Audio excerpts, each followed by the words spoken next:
What's going on, everybody? Welcome to another episode of the Stand On It podcast, where every day is a blessing, every day is a good day to hustle and promote your brand.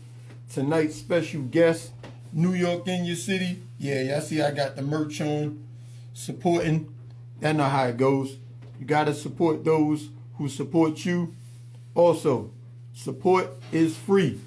So it's a like, it's a share, it's a comment. Come on, man.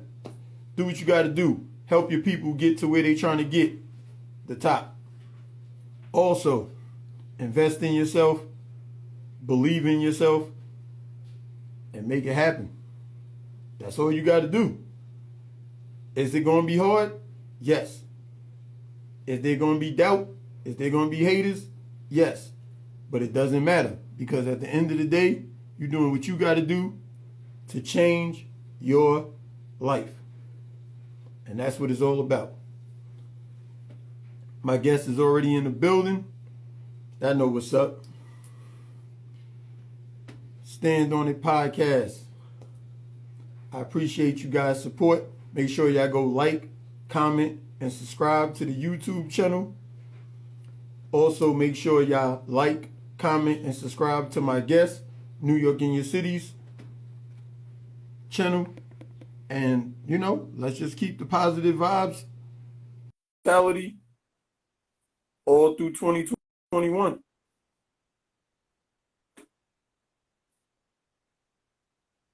Now, the main thing is that you are the key.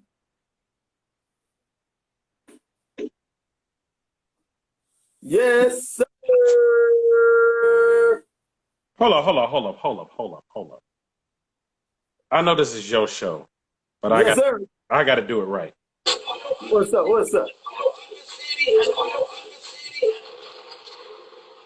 Yes, sir. Everybody in the building. What is up? What they have called me, and this feels weird being interviewed, even though this is like my 8th interview for somebody interviewing me. You're a pro. It feels a little weird, but at the same time, I'm so humble that so many people look up to me for so many things. I've been called a legend. I've been called the Godfather. I've been called the Connect, the Plug. I've been called everything. Yes, sir. And to me, it's humbling. And I just want to put this out there real quick. Shout out to everybody in here. I'm used to saying smash the like button, but I can't say smash the like button. But I'm going to say... Hey, they could. It's a heart. It's a heart on there. They can smash it. Yeah, smash the heart that's on there. But I want to say I want to say thank you for everybody who's been supporting your boy. That's all I got to say. My DJ's not here today. He said, I ain't working overtime today. So it's just... No OT? Yeah, he's not working overtime today. He's, New York, I'm not doing that. Hey. You ain't the only one with repping NY today. Yeah. I mean, I got to. They known for me wearing the NY hat. Salute, Southside Jamaica Queens. We in the building. Yes, sir. Hollis Queens in the building. We in the building all the way to Laurelton. We in the building. Man. So, being this is your show, I'm going to sit back and let you answer the question. I'm so used to doing it. Yeah. Relax, brother. Relax. You work 7 days a week. Relax, brother. So, I want to welcome all you guys to the Stand On It podcast, where every day is a blessing. Every day is a good day to hustle and promote your brand. Man, we got the big bro on the show today. As he said, the godfather of this thing right here, the legend of this thing right here, New York in your city. Yeah, put them Statue of Liberties in the comments.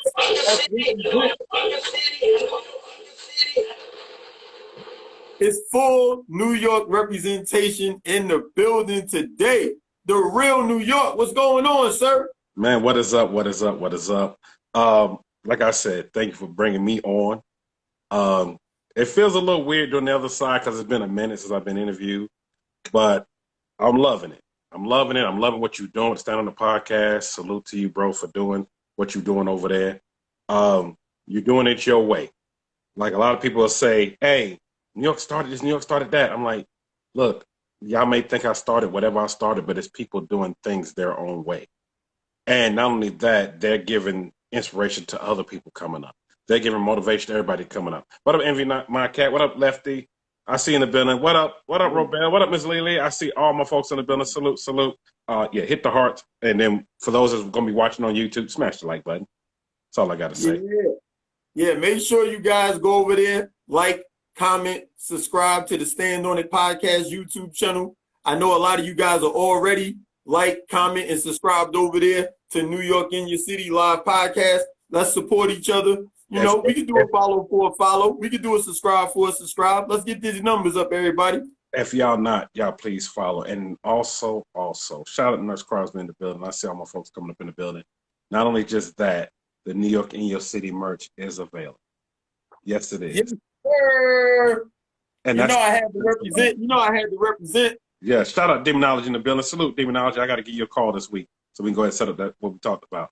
Yeah, man, so many people in the building. I definitely appreciate you guys coming through to check this out. Like he said, he on the other side. You see, he in front of the green screen. We used to seeing him with the New York logos and everything popping. Today, he in front of the green screen. This is day off.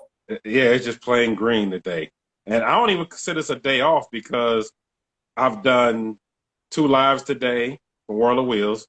Shout out to everybody. I will be dropping the premieres coming up real soon, starting tomorrow. I worked in the shop today. I was busy today.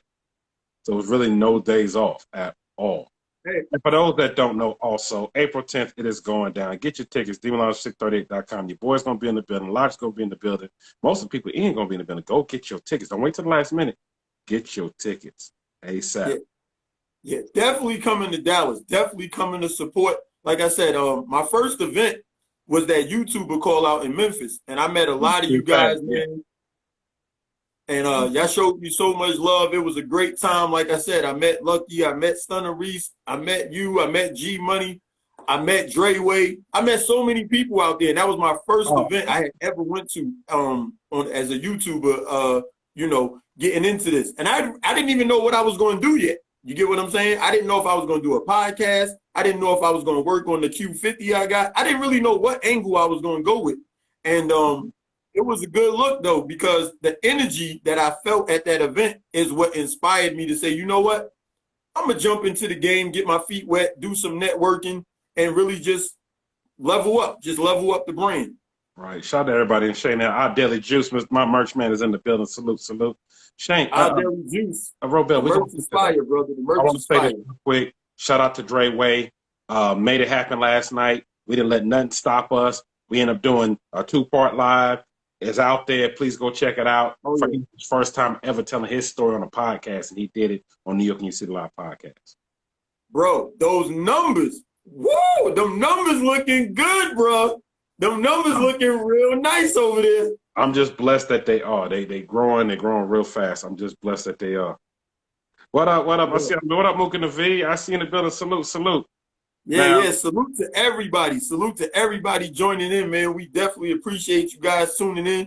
I wanted to give him a break. Even though he's going to be running his mouth with me, I wanted to give him a little break tonight. You know what I'm saying? He ain't got to be so on point tonight. He can sip his water, kind of let me drive. He probably don't like being in the passenger seat. People with a lot of cars don't like being in the passenger seat. You know what? That part is true. But you know what? At this point for this is a humbling experience. So for me, I can be on the passenger seat. It doesn't even matter. I can sit on the passenger seat, do what I'm doing right now, and let's get it. And for folks that's sending me messages, it's on IG, not on my YouTube channel. It's on IG. Yeah, you gotta come over to Instagram. So tell your friends to come on over to Instagram. We're gonna switch it up tonight. I sent those messages already. Watch God fam. Tonight. In the building on both channels. Now it will go up. I don't know where you want to start, so I'm just gonna let you start wherever you want to start. Hey man, so let's just get into the fact of where did you come? Obviously, you from New York, but what made you go with that name? What made you go with The Real New York? Shout out to Markel, the Dream, the Queen in the building. What made me come up with this was this. It wasn't even my idea. I moved from New York, moved down south, staying with my dad, and I ended up meeting this one dude. He was from Philly. And then he introduced me to a bunch of people from up top. He said, yo, you're not alone in here. I know how you feel. Because I couldn't relate to nothing. I'm wearing Timbs. I'm wearing FUBU. They're like, what's that? They wear construction boots. What is FABU? Shout out to Natasha. I know she's gonna get on me for that. What is Fabu? What is out of a farm? I said, what? Bruh. I know, bruh. Hit the bruh button for that. But they didn't know, and I felt so out of place. Even I would come down there for, spring break and sometime during the summer, visit family. I felt so far out of place. My mother had already passed already. So for me, it was real weird. Everybody that I knew were all back home. So here I am with my dad, RP to my dad. I'm staying with him during this time, and I'm meeting up with these folks, and then it was like, yo, shout out to my dog Israel Haynes. It was like, yo, that's Israel, that's his two brothers. They from Philly too. Yo, that's so-and-so, he from BK. Yo, that dude's from Patterson, New Jersey. I know it ain't far. Yo, it ain't far. So I started grouping up with everybody. And they was like, yo, what's your name? I told them what my government name was. They just looked at me like, what? And no, I'm not going to tell you what it is. But they was like, what? And I was We tried. Look, I was trying to let him hang himself, but he ain't do it. Not doing it. Shout out to KJ in the building. I was like, what's wrong? And they was like, nah, that's somebody famous. I said, but that's my name. So my New York State ID, like, look, this is my name. And they were like, they was like, nah, we got to change that. So this one dude, he was from, he came out of Philly, but he lived in New York as well. So, yo, my favorite group, Tribe Called Quest. I was like, yeah, I met them all. I said, matter of fact, my dad actually fixed Q-Tip's Jetta when it broke down. Shout out to Everything's Regular in the building. Salute. I'm sorry. Yeah, man. Shout out to everybody. So, next thing I know, when he was like, yo, you that dude from New York. I'm like, man, you ain't finna call me that whole name. He said, yo, that's what we're going to call you. So everybody's like, nah, yo, New York. No, New York. Then it just started being New York. So It started from that. And people think it's coming from the podcast. No. New York in your city. I'm New York. I'm in your city because I travel. I might be in your city for this event. I might be over here. I might be out the country. I was everywhere traveling for every little thing. Sure. So when everybody, stay tuned. Everything's Regular is coming to the podcast. Back again for part 2. So next thing you know, everybody was just like gravitating toward it. So people that were close to me were calling me that. So fast forward, I get out of high school. I'm in college. I got an opportunity to do some security work / bodyguard work. Went through training, like basic training to go do it. And they didn't want us using our real names. So being they want us using our real names, they were like, just in case you're out in the field, somebody crazy, we want them looking you up. So we're going to go by nicknames. So the person that was above me, my superior above, he was picking names. And he was like, where you from? I said, I'm from Southside Jamaica, Queens. He was like, what up, Cap? I see you in the building. He was like, nah, I can't call you Queens. I said, nah, bro, you ain't. Nah, definitely can't call me Queens. Because it was like, yo, we got a BK. We got this. I said, yo, some of my folks that really know me call me New York. Boom, that's it. So here I am, security uniform. It says New York on it. So people just started calling me that. Then fast forward years later. And for those that don't know my story as far as me doing security work, I did it for a lot of famous people too. A lot of them. I did it for all famous, but a lot of famous people I did it for.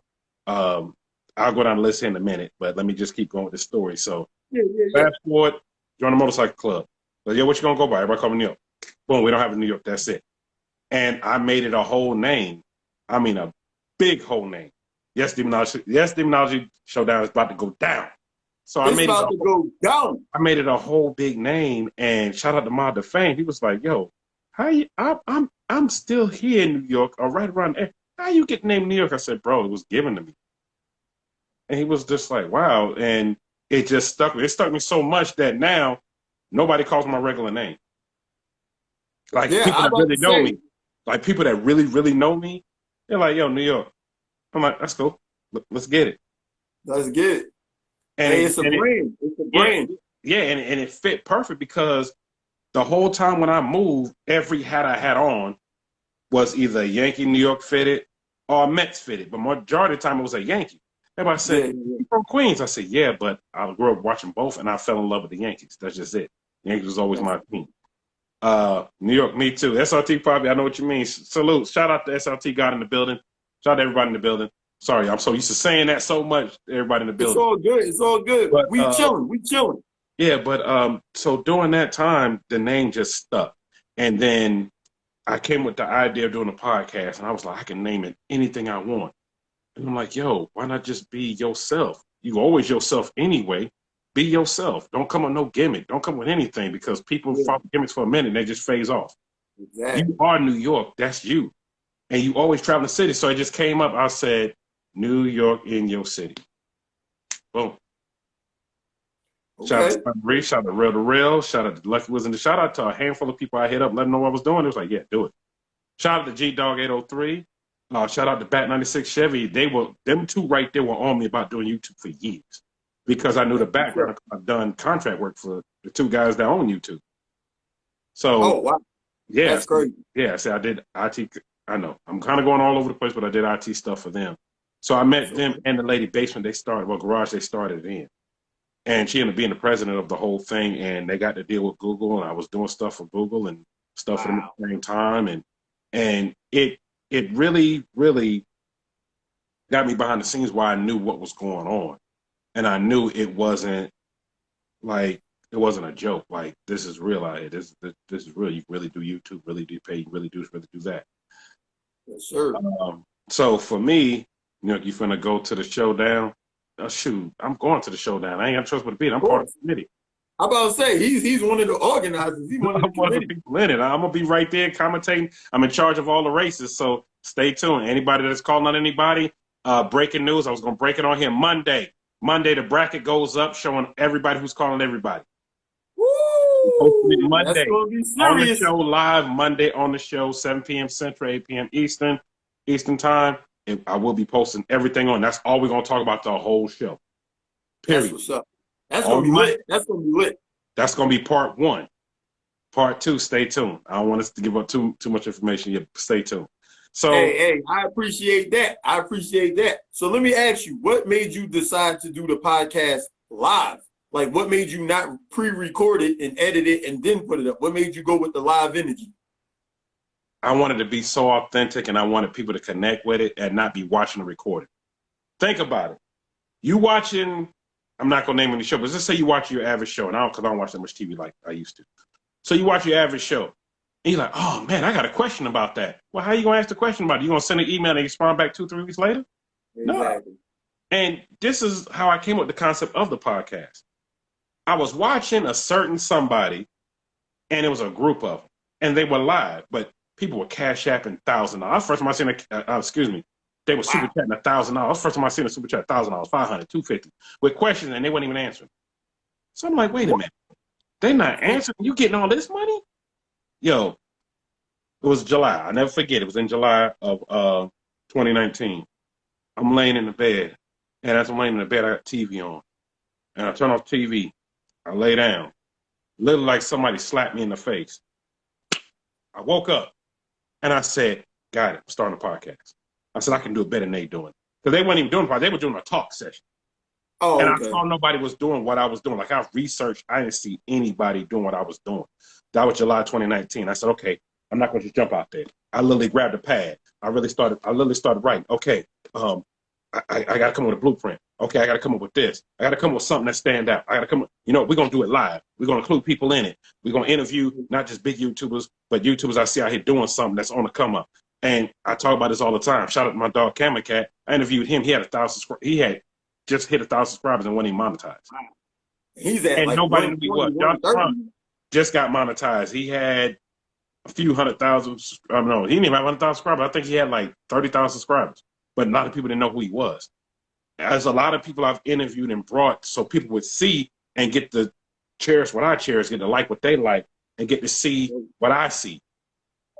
So once they got to see all that period, it was like, okay, now you see them, go check them out, follow their journey. And shout out Traveling Toilet Builder. And not only just follow their journey, really pay attention to what they're doing. Pay attention to their grind. Pay attention to their hustle. Pay attention to their motivation, their inspiration. What's inspiring them? Like, for instance, you interviewed my dog, Barry Brewer. Shout out to my dog, Barry Brewer.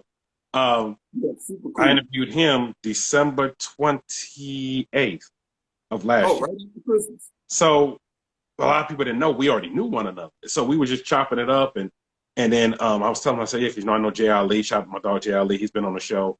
And stay tuned. Another big jewel dropping right now. Big Job, Minx, and Jay Ali will be coming to the podcast along with Ken. So Ken, stay tuned. We're working on the dates. and Wow. you're gonna be part of the skits whenever I get out to LA. So That's heavy. so I was just seeing people like, yo, how do you find these people? I said, these people I already watch. I don't watch TV, I watch YouTube.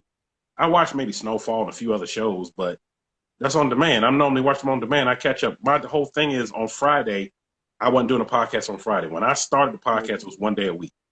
Then I had to add Oh, it 2 wow. days a week. Then I had to add it 3 days a week.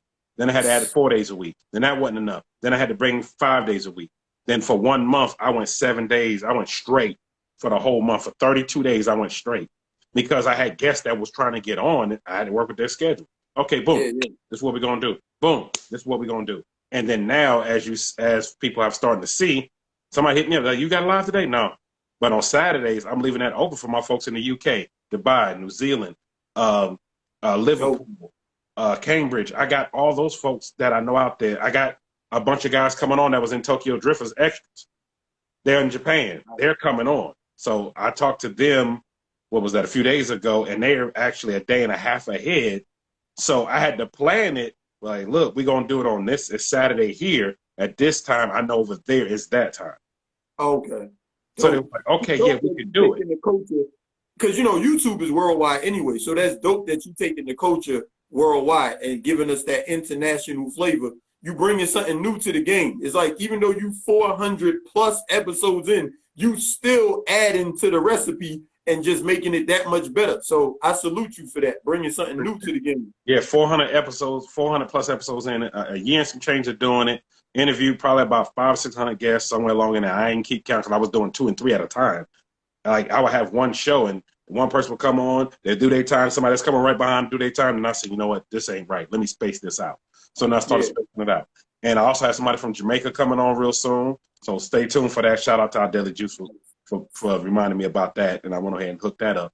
And I have some other stuff I can't talk about yet to set in stone, but trust me, it will be advertised. And I think this year it's going to take the podcast somewhere totally different. Because to me, the podcast is not just about me no more. It's about people in general. And a lot of people watch to get through. Like, I get messages all the time. Yo, you got me through this time. You got me through that time. But a lot of people don't know, podcasts got me through a time. I lost a lot of people between 2016 to now. Family, friends. And to me, it got me through hard times and this and that. Just getting away from the world for a minute and just vibing online. Because to me, a lot of people are like, yo, it came natural. Yeah, it came natural because this is something I do. I love talking to people. I love finding what inspires them. I love finding what motivates them, what gets them to doing what they're doing, because I get motivation, inspiration from everywhere. Like when it starts out during the week on Monday, Barry Brewer, his motivational vitamins, everything he does right then and there. So I watch that. Shout out to Eric Thomas, the hip hop preacher. The hip hop preacher. I watch him. And there's some other people that I watch. I'm not gonna say name everybody, but those two definitely I watch consistently. CGM 32, Stunning Reese, Red Rail. I watch them consistently. And I'm like, yo, they doing this. And it'll be times like I do co-part stuff. So I'm like, man, I don't feel like going to co-part stuff. I'm tired. And next thing I know, Lucky Wheels and Deals, we over here at the auction. I said, oh shit, I gotta go. I'm sorry, I gotta go. I said, I remember hitting up Luck. I called him and said, look, you just made me get up and go. I'm tired, but I gotta go. And it was like, well, I said, I got to go. And they didn't realize. Luck was like, okay. I said, thank you. You just made me get up and get this extra energy. I had to pull my second win and go out here and go do what I had to do. And I'm glad I went because it was a vehicle I was going to miss on, and I got to meet somebody special that was there that put me up on a whole nother game. Had I not went that day, that wouldn't have happened. That's dope. Networking, one thing I will say is YouTube, Instagram, social media in general is great for networking. That's why I said I want to thank all you guys who are in here right now, because this is networking right here. We all get to conversate. We all get to, exchange ideas and exchange energy, and we get to support each other and see what each other is doing. And it's just a dope vibe, because whether it's YouTube, whether it's Instagram, we all trying to reach people and we trying to deliver a message. So with that being said, me and you met, and now I done been on your podcast. You done been on my podcast. I'm supporting you wearing your merch. We just doing the thing and making it happen. And it's dope that, even though we do something similar, the goal is actually the same, to reach people, like you said, to inspire people and to make them say, you know what, let's make something happen. It doesn't matter what they trying to make happen. Like you said, if they want to flip cars, if they want to build up their YouTube channel, if they just want to go write a book, it don't matter what we inspire them to do. The point is we inspiring them by coming on here doing what we're doing. So I salute you, man, because you definitely putting that work in. And that made me step my game up. Seeing somebody putting that work in, that fire merch, man, you can't go wrong with the merch. Available for those that was trying to get it before Dallas. I'm gonna let you know right now, shipping is crazy right now, but we trying our best for those. That's why I did the promotion. I did it, and I'm coming with about 40, 50, but I had more than that, and those. They gonna be out of here. So they gonna be out of here. So I only have limited stock left. That's it. On little stock left, but if you want it, I can get it to you shipped. My guys on here, we're doing drop shipping. Shout out SRT God in the building. We're doing drop shipping. We'll be getting it to you. I'm going to tell you the prices right now. You see, Logic got the white. He bought his early and then asked me to ship it to him for the show. You see, he got the white with the gold mic. I got the black with the gold mic. Hit me up and Cash App $money gone fast. The prices go like this because I know somebody going to ask. Small to extra large, no matter which color you pick. It's on my IG page, man. Which color you pick. With shipping, $35. Can't beat that. With shipping, $35. 2XL to 4XL. With shipping, $40. 2XL to 4XL with shipping, $40. Now, I also had the water bottles. I wish I could reach one of them. It's all the way over there. Those been selling out the behind right now. So I'm going to tell you this right now. Water bottles, $10 with shipping. But if you want to combine it with a shirt, we'll talk business. I can make that happen. So it better fit me, New York. SRT God, they're true to their size. They're already pretty strong. So it's sitting right there. Your stuff sitting right there in the box. That's my box going to Dallas over there. Full. Yes, ready to go. Hey, so you said that you did security / bodyguard work. Now you're doing the podcast. So hold on. There's stuff in between that you missing. So let me rewind back a little bit. Go ahead. Folks that don't know, for years I painted cars. Still do. Oh, wow. Yes. I actually went to school and got iCar certified to paint it. So while I'm in school doing that, I had to find me a job. Now I'm working security doing this. And by that time I was done with the program. I was just finishing up my little classes. And it was like, yo, they online now. Okay. So they online. I can go do this and go do that and go make some money. I can go, get on the field because I was doing small stuff. And they was like, yo, we're going to send to Cancun. I did Cancun, MTV Cancun. A lot of people think that's 1 week film. It's actually 2 weeks being filmed. I was there for 2 weeks. And back then you needed a passport. This before 9/11, before all that. So I did that. I did a lot of video shoots. When I say a lot of video shoots, a lot. Shout out to Jordan Tower TV because I worked a lot with him doing video shoots from New York to Atlanta. Gucci, I did a lot of his video shoots before he became big. I did the Juice Man. I did his. The Get Low video at Body Tap. I used to actually work at that club doing security. I did the video shoot for that and the after party stuff. Like they picked a packed night and they just did it. The video shoot started that Friday and Saturday. And they did the whole thing. Yes, the barbershop that you saw in it, all that was it. And yes, I do co-parts too, but I'm going to get into that too. So I did stuff for a lot of people. I almost starstruck one time. I didn't meet all these people. I met anybody who y'all can think of between 90s, 2000, early 2000. I met him. Met him. Nelly before he became big. R.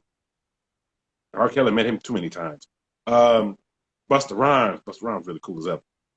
Fat Joe, salute to Fat Joe. He looked out for me and I looked out for him. I talk about that one another time. But a lot of people that I did stuff for. Bad Boy Weekend in Atlanta. So Def Weekend in Atlanta. Some movies that was filmed in Atlanta, I got to sit part of. And I got to go to Hollywood and work a few times. Sorry Miss Jackson tour 2001. I was on it. I was on the start. Okay, let me back up. Sorry Miss Jackson. Outkast. Sorry Miss Jackson tour. I did that. Youngbloods did a lot of stuff for them. Aerosmith, it was a whole rock concert, whole festival. Aerosmith, Pearl Jam. And a group that opened for them was Creed. Creed was just coming up. I did stuff for them. I got a chance to meet the head singer. I remember they signed their deal while they was on the road. And it was like, yo, we got this deal. I said, oh, man, I'm so proud of y'all. Lenny Kravitz, I did stuff for him. Lenny Kravitz is cool as ever. Every time I was seeing him during that time, come have a drink. I'm working right now. I can't have a drink. Well, you work for me. You right. Okay, I'll come have a drink. He said, hey, you working with me. Come on. And I was like, okay. I'm working for him. He's my boss for that time. I'm working for him. Yeah. And I did a lot of high-profile stuff for judges, for a high-profile murder case in L.A., escorted him, which I can't talk a whole lot about. And while I'm doing this time, I'm still doing my stuff for school, still doing stuff to paint cars, still doing this, still doing that. So while I'm doing all this stuff and running the shop at the same time, back before I started that with the family business, I just happened to be placed in a lot of positions. And I've only been starstruck, like I said, one time. That's because I had to walk Michael Jackson. Yes, the King of Pop. I had to walk him into the velvet. Now that's legendary. That is legendary. Akon had just did some music for him. Matter of fact, y'all probably know. So I just want to fly. I know Rebel gonna say like hit the bruh button, but bruh button, I'm not hitting the bruh. But anyway, Akon produced that track and wrote it. Yeah, co-wrote it with Michael. So they cut that in Atlanta at Akon's house. Before Michael went back, Akon was like, yo, Mike's coming. Now I knew Akon's brother Boo. I was close with him. And I was talking with him, and they was like, yeah, he coming. I said, okay. Yeah, I got to escort him in. Bet. Okay. I'm like, okay, all right. I wasn't believing it because I've heard this so many times. When he was out there, they was like, yo, Mike's out there. We go out there, 2 blacked out vans pull up, Muslim guys get out. They standing there, and they was like, yo, who's New York? I said, me. And it was like, yo, we got King of Pop in here. I'm like, okay. They open the door. My man gets out. And then as he's getting out, he was getting ready to put his mask on. I was like, oh, that's him. For about 5 seconds, I was like, no, I snapped out. I said, I got to get to work. I said, hey, Mr. Jackson. I said, I'm New York. These are my guys. We're going to walk you through to your area. They wanted you to come sing as you coming through. Here goes the mic. Just flip it on the bottom. Oh, you don't have to call me Michael. Mr. Jackson, just call me Michael. I met Prince, too, several times. Man. And I met Prince several times. He was sitting in the cut, and I was like, yeah, that's Prince sitting over there. Nobody even know it. That was a long story. So legendary. I'm walking him in, and the DJ that was DJ was shot at my dog, DJ Mars, and Greg Street. They were there. Mars was DJ. Mars, I said Mars. And all of a sudden he cut on the song. Dun, dun, dun, dun, dun, dun, rock. Well, girl, you know you did. Playing that song. Now, as we walking him through, Chris Tucker's coming in with him. Man. Usher's coming in with him. Like, they knew he was coming, so they coming in with him. And they danced with him. And we coming in, and it's nothing but industry people there that night. A&Rs, all execs. Russell Simmons was there. Terry Lewis, the Jam Brothers, they were there. Yeah. I can't remember everybody that was there, but it was so many people there. And then Jay-Z was there, and I didn't even know he was there until we walked in. So all these exec people, because Jay-Z was the president of Def Jam during that time. So all these people are all there, and all of a sudden they dropped the song, and they cleared out the whole dance floor. Like, his people cleared out the whole dance floor. All of a sudden, Michael just came past us. And he's just doing his thing. Everybody's like this. Man, that's legendary. That's legendary. Very legendary. Shout out to Vet Boy. Not many people. Salute Vet Boy. It's time to come to podcast, bro. I was waiting for you after you did KPs. Now it's time to come to podcast, bro. And I need that flyer for July 4th, bro. So that was a monumental moment, and I couldn't record it, couldn't do anything. Y'all, this is before camera phones were off. They were talking about 2001, I want to say. I forgot when that was. So all that's going on during that time, he gets done. We walk to the VIP area. He's sitting there. It wasn't like I said, Chris Tucker sitting up there. In the building. Chris Tucker sitting up there. Usher sitting up there. Then all of a sudden Mariah Carey comes in there, and she goes up there and sits. Monica comes through, and Nivea. They go on the other side and sit. And we just So this was at a mansion, or this was at an office building? This was at a club. Oh, okay. This was at a club. Okay, club in Atlanta, so everybody's coming through. And next thing you know, and I'm gonna tell you how long ago this was. MySpace was just getting to start popping off. MySpace. People started just sharing. Anybody who remembers MySpace, just drop it in the comments. Because I want to know how many people here is OGs that remember MySpace. Go ahead with your story. I'll take it back even further than that, Black Planet. But anyway, Oh, take it back further than that because I was in that. Now I'm gonna tell my age. So Big Ticker was in there, and it was so many people. Roxy and Terrence J before anybody knew who they was, because this was during that transition period, and they hadn't even announced that Free and AJ was leaving, and anyway, they were there. Okay. Deb from BET, Deb was there from BET. Deb Waka Flocka's mother, she was there. It was just so many people that was invited there, and it was a great time. And to see everybody, I mean, to see everybody that was there just having a good time and vibing. And to me, that was one of the best memories I ever have of doing security. I mean, there's some others, meets people along the way. I met Crime Mob on the way. When I was doing stuff being you right there in Atlanta, the Pool Palace, I had to do some stuff there. And I remember meeting Shorty Low, RP to Shorty Low. I met him before everybody knew who he was.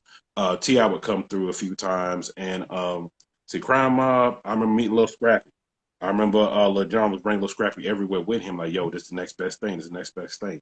But seeing all those people, seeing all these people at that time and then watching them rise up. I remember seeing Future walking around with Rocco. Y'all don't know him as Rock. Rocco, yeah. Future was walking around with him with the little bitty dreads. And Rocco was like, yo, this is the next best thing. It was him and YC. I don't know if everybody know YC. Racks on Racks on Racks. Everybody thought it was Future on Oh, yeah, I remember that. And then Franchise Boys, meeting them. RP to our buddy, but meeting them during that time and parlaying all them and then DC Young Fly. I was meeting all these people before they was big, and they was just coming supporting one another. And then now to look back, I remember when I met what's her name, Simone chick. I forgot her name, but back before she's big like she is now, she was there during that time doing stuff with Desi because Desi was there.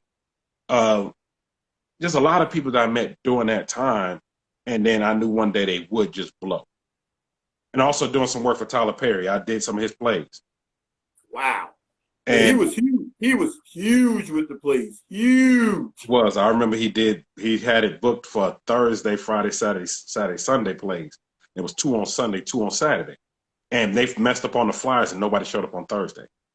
Oh. And he was upset. And I was like, and he found out what had happened. I said, you know what? Yes, B. Simone. Appreciate that. B. Simone, yeah. I got a chance to meet her during that time before she was B. Simone. Her and it was, I forgot the other chick name that was with her. Oh my God. She was on MTV a few times. She was on a few other things. But anyway, once he found out what was going on, I was like, yo, Tyler, it's gonna be all right. He said, man, they just messed this all up. That next day, that Friday, I said, Tyler, look outside. We had the Fox Theater in Atlanta, right there off Peachtree. It was a window that you can look out of. He looked line wrapped around the block. I said, so everybody else that should have came Thursday's here today. And to see him just do what he's doing. Shout out to Tyler Perry. He's doing some great things. Put people on. He's got basically a city. His movie studio is like a small city. You can shoot anything there. Like they got restaurants, they got mansions, they got any type of scene, a hospital, any type of scene you want to shoot. It's legendary what he's done. And you gotta salute somebody. I'm glad you gotta salute somebody for taking a vision and just taking it to levels that people didn't even think they could take it to. And that's what I like about your show. You don't just get on there and just press a button. You bring an experience. You get what I'm saying? It's like you bring a whole vibe. And that's why all your peoples is here supporting and coming through and checking in. And I love that community that you built with your whole audience. You know what I'm saying? It's like y'all straight family. They can't wait to see you in Dallas. They can't wait to see you in Chicago and stuff like that. And it's dope that you got that vibe. And I definitely want to salute you guys for coming through, man. He doing his thing for sure. And I love that support system that y'all got in the chat. And I see a lot of y'all here today. And I thank y'all. Yes, a little bit. Appreciate y'all. And for a lot of people don't know, I don't just wear one hat. I wear several hats. I do a lot of things. People seen Copart stuff. Like I do stuff with cars. I do stuff with motorcycles. I'm basically known around here for about the motorcycle. They're like, yo, anything motorcycle, go to him. I've actually been to Tyler Perry studio. I did some IT work there. Before they didn't tell us what it was. They just said this is going to be something with some buildings. And I started seeing what was going on and I realized what it was because they didn't want us to know what it was during that time. And also growing up around a lot of people as well, Like, for instance, my middle sister, she went to school at LL. My young sister went to school with what's her name? Oh my God, what is the singer name? Uh, God, I can't think of her name. Something Kelly, I can't think of her name. But anyway, just being around everybody. Like, it was a barbershop. My older sister used to live in Hollis, Queen, the first duplex she lived in. There was a barbershop right across the street. She was cool with the dude. We would go to get our haircuts, not knowing that was the hub for Def Jam before Def Jam became Def Jam. The rest of them just coming in past parties. He's like, yo, get to see sister. I'm like, yo, no, I'm going. No, little man, you can't go. That's how young I was. I was a little kid. And I would see Ron DMC. I would see the Fat Boys. I would see LL would come through because he lived right up the block. Matter of fact, the Who Do You Love video, Who Do You Love? I was in that video shoot. Oh, wow. Yeah, it was doing a block party. He just shot it during a block party. He brought his Ferrari out there, shot it. That's legendary. Yo, I'm glad that you get to come share these vibes and share these stories because, you know, we get to watch you help people tell a story, but it's super dope to have you on here and give people more insight, you know, into like the man that you are behind the scenes and what made you the figure that we get to, you know, that we get to watch now 5-6 days a week. It's dope to see all the experiences that you're pulling from to give us the experience that we watching when we watch you. You get what I'm saying? Right, and it didn't even stop in New York. So when I came down south, I remember the first artist I ran into was Master P before Master P was Master P. He was driving a 84, 86 Cutlass selling his CDs. And I was listening to, I forgot what it was. And he was like, yo, you need to listen to my stuff. I bought his CD out the trunk. Fast forward 2 years later, a guy by the name of Pastor Troy was selling his stuff out this trunk. Oh, yeah, Pastor Troy. That's Atlanta royalty. Pastor Troy had a box Chevy, a beat up box Chevy that he was getting ready to fix up. And I bought his CD because he was like, yo, what you listening to? I was like, yo, I'm listening to this. I'm actually not. Don't listen to that. You in Georgia now. Listen to this. Okay. No more playing GA. Oh, that's okay. Help me, Rhonda. Okay. I can vibe with this. Because I was listening to all different types of music, especially during that time. I was DJing as well. I know a lot of people don't know that. Yes. Man, look. I wish I had more hats sitting right here. I'd start stacking them on. So I was doing all that during that time. So people would give me music to play. I remember this one guy. He was from Augusta, Georgia. He gave me his music on a CD. And I was like, yo, he said, yo, play this at this party. Okay. He showed up at the party. Not knowing that was Miracle, the rapper Miracle. Yes. Damn. And that bounce. I had that CD before it even hit anyway. He gave it to me to play at a party that he was going to attend. And then he grabbed my microphone and rapped the whole entire song. Oh, I got to ask you a question. I'm going to let you finish. What was your DJ name? Man, let's not even go there. Come on, man. You got to give it to him. You got to give it to him. Hey, y'all got to ask him. How come no one asked him? We got to know what was his DJ name. God. Man, I remember I first went with Fizz Ed. I don't know what I was trying to do because I was a big Ed Lover fan. I still am. Shout out to Ed Lover from Queens. I met Ed Lover before Ed Lover was Ed Lover. A lot of people don't know.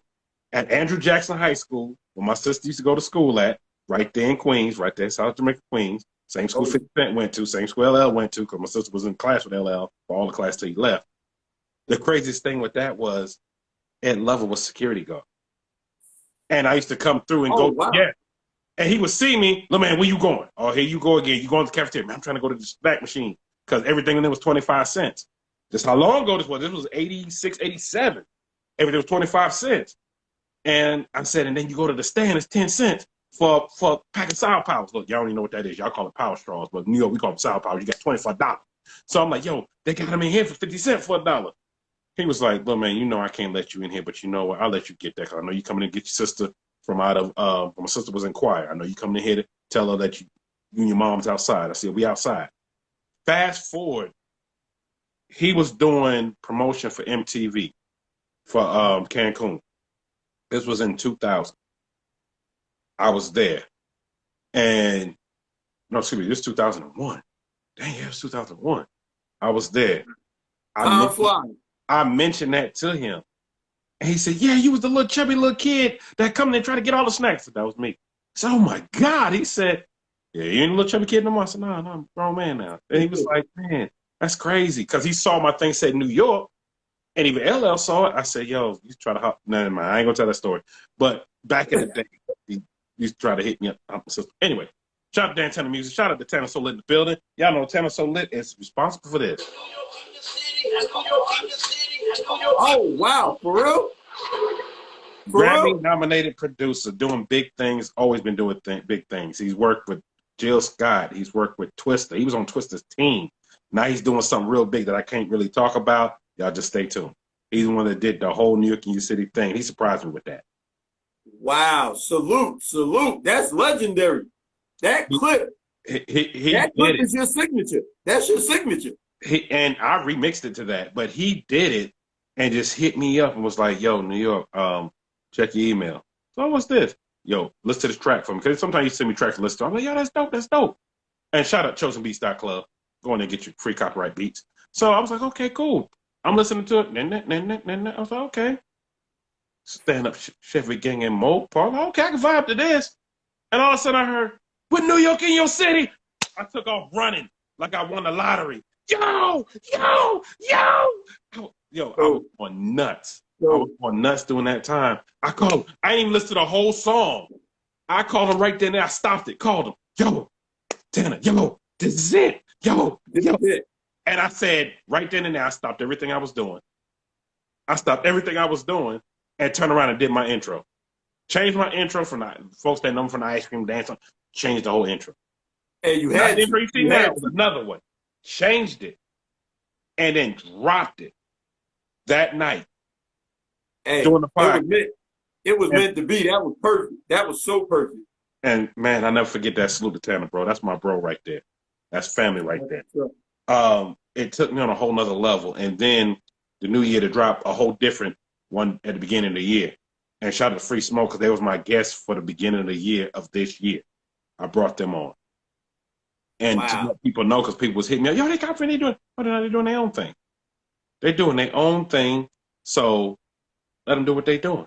I said, I support them. In fact, I'm bringing them on the show. As a matter of fact, breaking news in Dallas, because Car Talk TV is going to be there. Shout out to my dogs, Car Talk TV, E-Vapors, and Car Show Rail. Logic, as you see right here, is going to be there.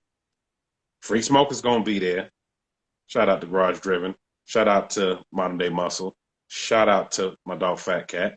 And also yours truly going to be there. So I came with an idea. I said, well, I got a photographer that's doing some stuff that owe me some favors. We're going to take one whole picture, put at the caption at the bottom, we doing it for the culture. And we just going to drop it. Put it out there. We're going to drop it. Doing it for the culture. And that way people won't be like, yo, oh, no, they all vibing together. Yes, we are. Even though it was funny when I had them on the show, I played the new intro. And when I introduced them on, they're like, oh, how are you going to do that? And you done did this whole new intro, whole new back. Nah, New York. Nah, we got to go back drawing board. I said, yo, I switch up stuff all the time. I actually have 4 more intros sitting that I have not even used yet. Wait, 4? I have 4 more intros with different countdowns that I haven't even used yet because I got special times for those. They just sit, chilling. So teamwork makes the dream work. Exactly. Hey, it's the hardest working man in show business right here, boy. This man be working. I work so hard that I use hand sometimes. My hands are ashy. I know, bruh, but it is what it is. I do. I work 7 days a week on the podcast, as well as trying to do other stuff, as well as trying to do this. And to me, everybody's like, yo, Neil, when do you sleep? I said, I get some sleep. But I make sure I'm doing this. I make sure I'm doing that because I want to keep improving. I want to keep doing this. And for me, I don't feel like it's work. I love doing it. When you love doing something, it doesn't feel like it's work. Shout out to R Breezy, 518 in the building. Salute. I know you're from out of New York. I see the 518. So my thing is, I was like, you know what? I got to go hard with it because people depend on seeing this podcast. For sure, People send super chats. I don't even ask. They just do it. And I make sure I shout them out. People spend their hard-earned time because to me, time is worth more than money. Money you can get. Money just keeps going. Time, you don't get time back. Today's gone. You ain't going to get this Saturday back. It's gone. So why not go hard? Even when I had E-Vapors on, I had found out when I interviewed him, I found out my uncle passed. I still kept the same energy. And it wasn't until it was done, I said, yo, E, I got to get ready to go. I'm going to catch it with you. So, well, you know, I said, I just found out my uncle passed. What, about an hour ago? So what? So we had just started a podcast. I just kept it going the whole time, kept the whole vibe going, kept everything going. And Wow. and he was like, yo, I don't know how you did that. I had to end it. I said, nah, the greats don't end it like that. The greats will go out there and do what they need to do. Look at Michael Jordan. His That's dad died. He went out there and still went out there and did it. Still went out there and won. Hey, So that's why you are respected the way you respected in this game, because you don't just do a podcast. You done built it into a show. You don't just it is a go show. on there and just do the green screen. You put a production into it. You put sound effects into it. You put visuals into it. You know, you got the video clips, you got the inspiration, you got the guests, you got the networking Help by me help you. Oh, legendary. Legendary. Help me help you. That's legendary. I know you want to know where that came from. And hey, give it to us, please. let me say it real quick. Well, it's not real quick. I'm going to give you the whole story. I mean, I'm not going to shortchange you the story. So, hey, we appreciate it. I got an aunt that used to say this, right?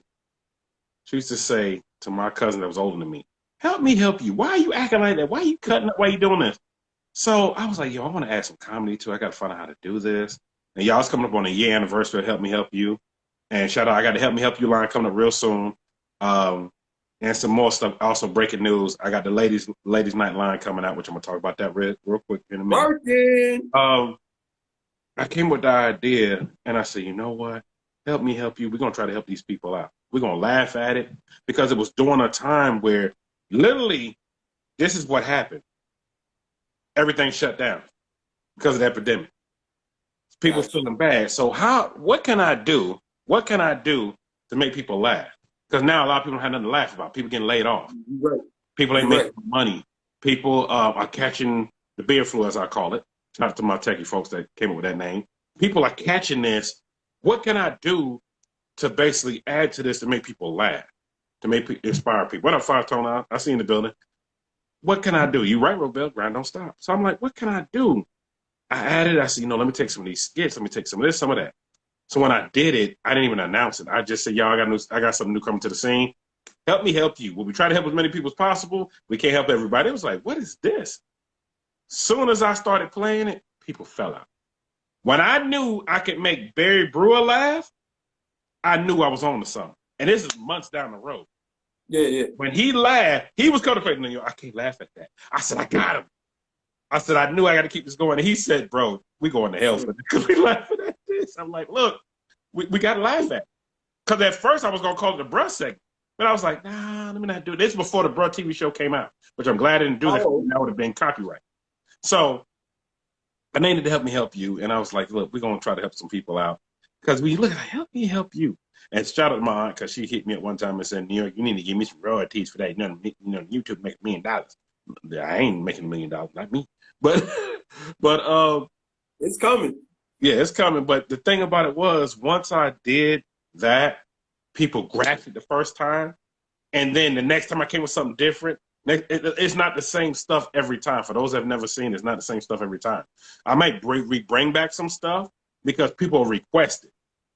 They will send me, yo, you bring that back. Like that one, not that one with the phone. Everybody keep asking me to bring that back. So I'm like, yo, I'm going to bring that back. It's America's Funniest Video Show. Exactly. I'm like, yo, I'm going to bring it back. Speaking of the guy who's in that skit, his name is Rock Your Eardrums. He's coming on the Stand On It podcast. So y'all make sure y'all check my page. Rock Your Eardrums. Yeah, not me. I was trying to get in touch with him to come. Yeah, he's coming to the podcast. So, I was trying to get in touch with him to come to New York City, and I was going through people to find out where he was at, and I was sending messages. And this is another thing. People don't understand. Well, you need how this person on. Y'all, it's not that easy when you messaging people, trying to get them on, schedule, and I'm like, for instance, just today, I messaged probably about 15 people to come on. I'm booked till June. So I'm booking people June, July. And you have to stay on top of that because they'll forget. Yeah, they definitely will. Like, oh, shoot, I forgot I'm coming on. I forgot this, forgot that. Like, for instance, with shout out my dog Drayway, I booked him within a few weeks, and I said, no, Friday night. I got to have him on quick because me and him been talking about it back and forth since October. So I was like, I got to have him on quick. And shout out Lucky Wheels and Deals and Melly's World, they coming back on. Shout out to Cooley B and Mel's World. They're coming, and I'm bringing people back on because they're doing some good things. And you're right, got to have the right connection. I develop connections with everybody to the point now. Certain people, I ain't got to ask no more. They hit me up. Yo, Nick, I want to get on. I know people ask about CJ32s. He will be coming to the podcast, but I got something special coming up for that. There's going to be something different, something special, so stay tuned. That's because you've built your name up and you've built your brand up. So people respect the brand so much that they want to be a part of the history. The show is history. You get what I'm saying? It's going to live forever. People going to always be able to go to YouTube and see the hundreds and hundreds of episodes. And it's like people want to be a part of history. And because you built that brand so good, they want to be a part of it. And I salute you for that. I salute you for that. Yeah, and also I got to say salute to our Daily Juice, my merch person that's doing all my merch. When he posted what he posted, Organic was like, yo, I need this. Okay, so Organic, I need you on the show. You and Tall Guy. He said, say less. So breaking news, Organic Tall Guy coming to the show. Both of them at the same time. And then Tall Guy coming back again with his first lady. Stay tuned. And then Mr. Organic's coming back again with his first lady. I love it. I love it. And also for Lefty, I know he was in the building talking about, y'all stay tuned. I got an epic ladies night coming on. It's coming soon. I'm working on the dates. Let's just say every lady in there is going to be famous. It's already famous that's going to be in there. Like y'all know, it's probably going to be 1 million plus people in there. I'm going to make sure I try to shout at everybody I can. Shout out New York for audience night. Yes, another thing. Audience night. I came up with that idea. I said, how can I give back to everybody that's been tuned in? Let's do an audience night, have people come on. We just talk about anything. Like we start talking about Big Showdown. We start talking about this. We start talking about a little bit of everything. And people's like, yo, Neil, how did you come to this idea? How did you come up with the idea with Ladies Night? Believe it or not, shout out to Pimp TV, my dog Pimpin'. He's mentioned to me, I said, yeah, I'm already working on that. I'm working on the concept to do this and do that. And the way I came with the concept was I heard ladies not being heard. Like people look at them, if they're beautiful, which all women are beautiful queens, they look at them like they more paying attention to this instead of listening to what they're saying. Yeah. So I say, you know what? This is what I'm going to do. I'm going to have a panel, do a ladies' night. And shout out to T-Rose. She's been with me since the beginning. Ladies' night will be a year old, May 7th. Wow. I started it. T was already a guest. I said, T, I'm trying to do this. You should come through. And then shout out to Nicole, because she started with me as well before her schedule got busy. And shout out to Sasha, Too Smooth, Letty. She came in. And then shout out to everybody who's just been coming back and forth and just chipping in. And then I'm also bringing new ladies in, like, yo, come on in. Shout out to Beauty 392. She's been on, and she's been as a guest twice on the show. Shout out to, shout out to all the ladies. Because I know it's a lot of ladies that's been on. Yeah. A lot. Your network is huge. Your network is huge. It's to the point they asked me to come on. Like, I got hit up about somebody this Thursday. Yo, can I get on this Thursday? The ladies' night this Thursday coming up. I was like, okay, we can make that happen. I said I came with the idea, and I was gonna talk topics, not just cars, not this, because the first one I had was all ladies that had Mopars. Oh wow! T Rose, well, Nicole didn't have, but she had one at one point. It was either they had it or they didn't, but they had it at one point, and we just got on talking about that. Then I had another one, all ladies that race. Shout out to Boss Lady Shaker. She was one of all ladies that race. And people were scared to race them, except for Zay. Shout out to ZTRD. ZTRD race anybody. He don't care. Win or lose. Win, lose, or draw, he race anybody. No fear. Adding stuff to it. And then I know one of the most famous ones is the ones that just passed. It was like that was the first time I had a guy. Well, that's the first time. First time I had a guy on Ladies Night was Jay Ali. He was a special guest. Like, oh, that's Jay Ali. I said, yeah, we actually know one another. He was like, holy ish, yo, he's from the skits. I said, but y'all know him for the skits. I know him for the music. Yeah. He makes some dope music. He makes some dope music. And also, I check out his music, guys. He probably don't want me to tell us, but I actually put him in connection with Tech Nine because Tech Nine's here in Kansas City, and he wants to work with him. So I kind of put him in connection with that to make that happen. And just like with Barry Brewer, Pimpin' is already a comedian. Shout out my dog Pimpin'. I put Pimpin' in a place. Barry Brewer, look, here goes Pimpin'. He can open up for you. He's funny. Look at this stuff. To the point, Barry Brewer started asking other people in Chicago about Pimpin'. So y'all stay tuned, because I'm putting people on as well at the same time. So with all that happening, with all this happening, with all that happening, I'm having a great time. I'm really having a great time with it. And that's what my whole thing is about. Come on, have a good time. A lot of people saying this is better than TV. Now people saying this ain't a podcast no more. This is Nah, basically a show. Like it's a it's show. TV. Like when I interviewed yesterday, somebody said it's a long podcast, but it's not a long podcast. It's a TV show. So it's a show. It's a whole show for you to sit there and watch, and you can go back and watch it at your leisure at any time. You can click the button. I have the list. It's a whole list. And I have some interviews that's not even on there yet because YouTube won't let me show them because of certain people I've interviewed. Murph the Dunk Legend, he's one of them. I couldn't even put that on YouTube. So what I'm going to do is I have to edit a few things out, and I'm going to drop it on the membership channel. That was over a year ago, and Murph's coming back. Shout out to my dog Dunk Planet, he's coming back. And it's a few interviews I have like that are just sitting. So people, somebody look, yo, you ain't did 400. Yes, I have. There's some you haven't seen that I have not even posted.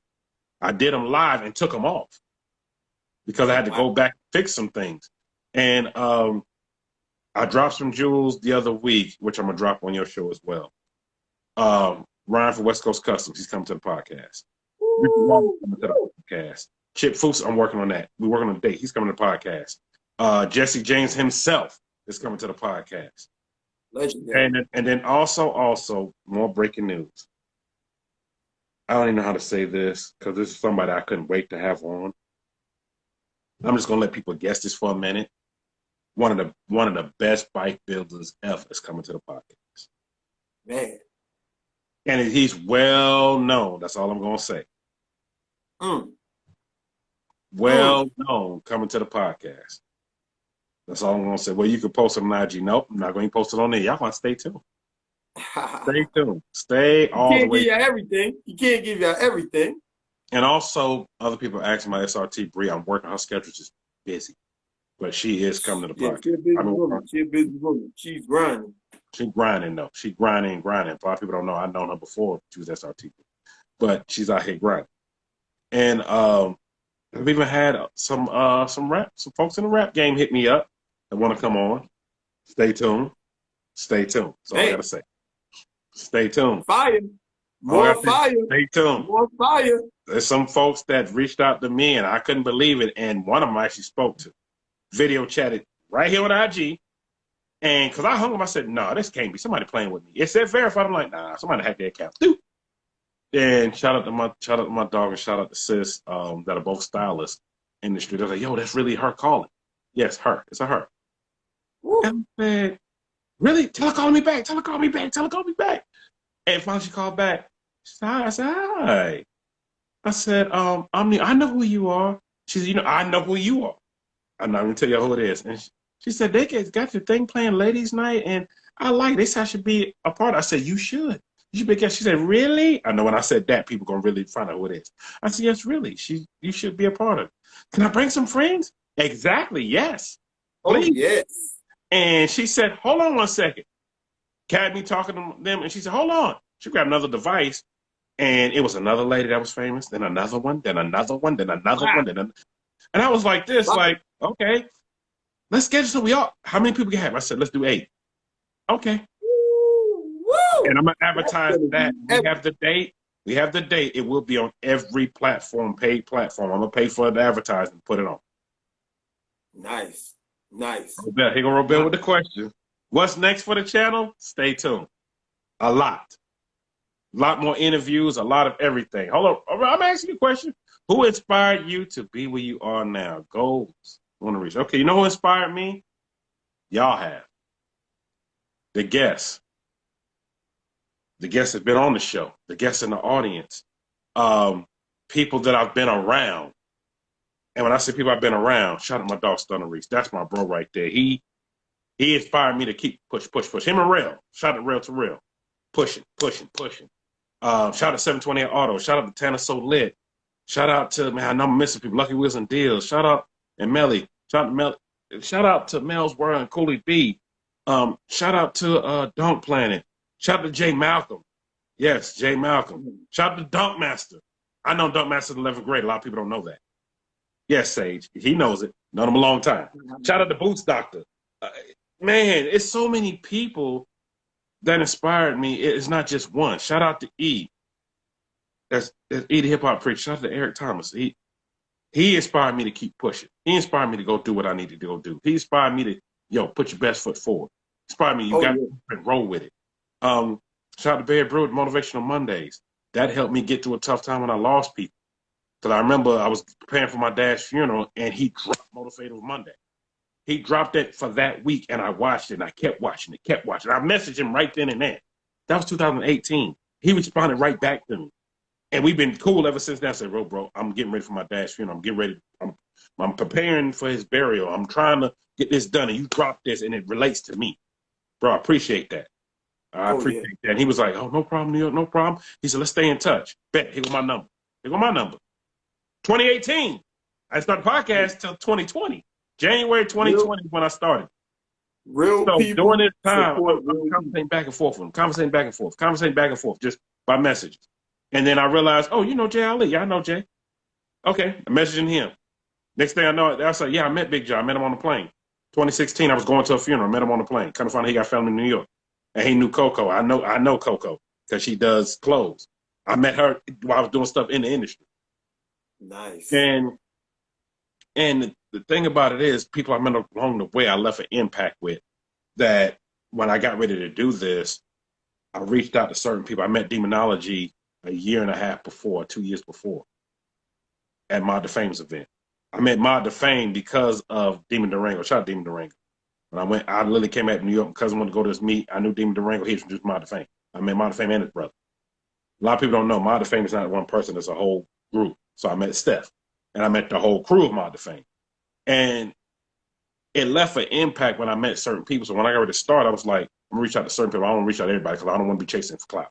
That's not I'm doing anything for clout. I'm not chasing. That's what I'm going to do. I'm doing this inspiration motivation. So the first person I picked up, matter of fact, it was pick the phone. Yo, Demonology. Yo, I'm going to start this. I want you as a guest. I was already doing lives leading up to it, and I didn't tell anybody. I just told people I knew. Yo, tune in. I got something big, and people don't know. We announced the YouTubers call out the first one in Dallas on my show. Wow. Nobody, it wasn't announced nowhere else. I was the only one to fly. We announced it right then and there. That was the second week of January. January 14th, to be exact. 2020, January 14th. We announced it right then on my show. And I promoted that whole thing heavy, like I still do to this day. And when I did it, people were like, yo, what's the YouTuber's call? Like, you want to be there. You want to be there. And people that missed it were mad they missed it. So when it happened in Memphis, I got to go. Yeah. And then people that missed both of them, and now they know this one, I got to be there. Yeah. I got to be there. The anticipation is, whoo, wow. Man, I got people still hitting me about rooms. We sold out 4 hotels. I got people still hitting me about tickets. I got people still hitting me. Yes. I got people still hitting me up about every little thing. And I'm responding back to them fast as I can. Shout out to Shaq D's in the building. I'm responding to them fast as I can, responding. And as I'm doing this, I'm sitting back like, yo, we started this a year ago, and look where it's going. Look at the connections that are being made. You get to meet some of your favorite YouTubers that's going to be there. And there's some people coming that I don't know about yet. I can't talk about it. But let's just say it's going to be lit. If you can go, you want to be there. People keep asking me, you going to do a live in New York? I'm going to do a live, but all my footage is going to be, you're going to get to see something different with the regular footage. All of it's not going to be live. You're going to get to see regular footage in 4K or 1080p 60, whatever I upload it on. That's what you'll get to see, period. For sure. And then not only that, June 5th outside of St. Louis, another big one. And then also October 30th. There's going to be a lot of big things going on this year that we know people can't make it to all of them. I can't even make it to all of them. I don't even know if I'm making the Stunt Fest. And this is my year I was going, but I don't know if I'm making this right behind. It's right behind the spot, so I don't even know if I'm going to make that. If I don't, I'm not going to be mad because I'm like, yo, I got this other obligation I'm going to, and I'm going to be there for that. But at the same time, a lot of people ask me, why you announce all these events? I got to announce all the events, and the reason why I do that is because it might be somebody that's staying over here that can't go to this event, but they can go to this one. It might be somebody, I ain't know about that event, I'm going to go to this one. That's dope. I'm putting the news out there that this is going on. So y'all get a chance to go to it. Because if you don't hear about it, I figured for me, if you don't hear about it through me, you may not hear about it at all. Now that's dope because you like the car world news. You know what I'm saying? That's why I said your show has so many different elements to it that it's so much more than just a podcast. That's why I said it has so many different segments and the information and the way you bring the car world together and the way you inspire people and you got the chat just be so live and the energy Yeah. just be so positive and good. You can't beat it, man. You cannot beat it. But I'm gonna ask you a question. You mentioned motorcycles, but you never told us what was your first motorcycle. Oh my God. My first motorcycle was I had a Gixxer 600 and then I got a 750 right behind. What a lot of Wow. people don't know is this. Those bikes came from a guy that we had dealer license. We had dealer license 96, family business. So this ain't new to y'all, this ain't new. I was literally having a picture when I was 3 years old. I showed it on a live. My dad holding the tire and I put the lug nuts on, my brother sitting on the other side. I was 3. Dope. So I got started doing that time. That's fun. So when I got ready to get one, it was a guy that was going with us. He was getting them, fixing up and selling them. Sports bikes, Harleys, whatever it was. The time I wasn't a Harley person, I didn't like the way they look at the time. To me, they didn't improve until 2000 generation. But during this time, it was like 96, 97. I knew dudes that were buying motorcycles. Because back then, especially down south, you work at McDonald's, go finance a motorcycle. Your payment might only be $100 a month. Because bikes didn't cost that much during that time. Not as much as they cost now. You get a brand new street bike for $6,000-7,000. Damn. That was nothing. Bring those times back. Yeah, that was nothing. You can get a street bike for a little nothing. And I ended up with that. Then I ended up with, which was my favorite bike. I had a Kawasaki Ninja 1100. You couldn't tell me nothing when I had that. Nice. I've had Gixxer 1000. I know people gonna be like, what? I had a Booster. I had 2 of those that I fixed up the soul. Woo! Man, I remember when the boosters hit the scene. Man, it was like Black no 5. I also had the blue one. I've showed that before, the blue one. And I was like, yo, I was fixing them selling. But a lot of people didn't know that was the whole Copart start right there before it was Coparts. And then bring back some of them pictures for Throwback Thursdays and stuff, and bring some of them back for the show, just to let us see some of that. I'm thinking about doing that as well as doing a guy show on every Thursday. Stay tuned. And also, Robel, I've also reached out to them. I actually talked to the ladies that are heirs of Harley when I was at Bike Week, and I talked about that, and I told them what I was getting ready to start doing during that time, and it was like, okay, yeah, hit us up. So I've been hitting them up. I'm trying to make that happen. It's not as easy. That'd be crazy. So fast forward, when I left the street bike scene, when I got here, I was like, yo, I don't want a street bike, I want a cruiser. So I went and got an M109R Suzuki, which is the cross between. It was a muscle bike, it was crossing between, but I couldn't ride it long distance. My back would hurt. I was like, yo, okay, I got to do something else. Then I got in the Harley game. And I got into that because I started seeing different ways you can do Harleys. And shout out to, I can't thank him enough. Shout out to Punchy over there with Red Breed in Cali. The whole crew over there. They changed my mind about Harleys because I was there and it was in 2001. And Big Punchy was like, you need a Harley. I said, man, Harley's for old men. Yeah, look at me like, what? I said, because that's what I was used to seeing. So yeah. Be right back. We standing in front. They opened that door and that Harley came out. I was like, holy ish. Back then, 21 was the biggest wheel. 21 decked out music. I was like, yo, this is it. This is what I want. Hey, what up, Swag Queen Boss? See you in the building. What up, Will Concierge? So I'm like, yo, I gotta do something different. I said, yo, I want one.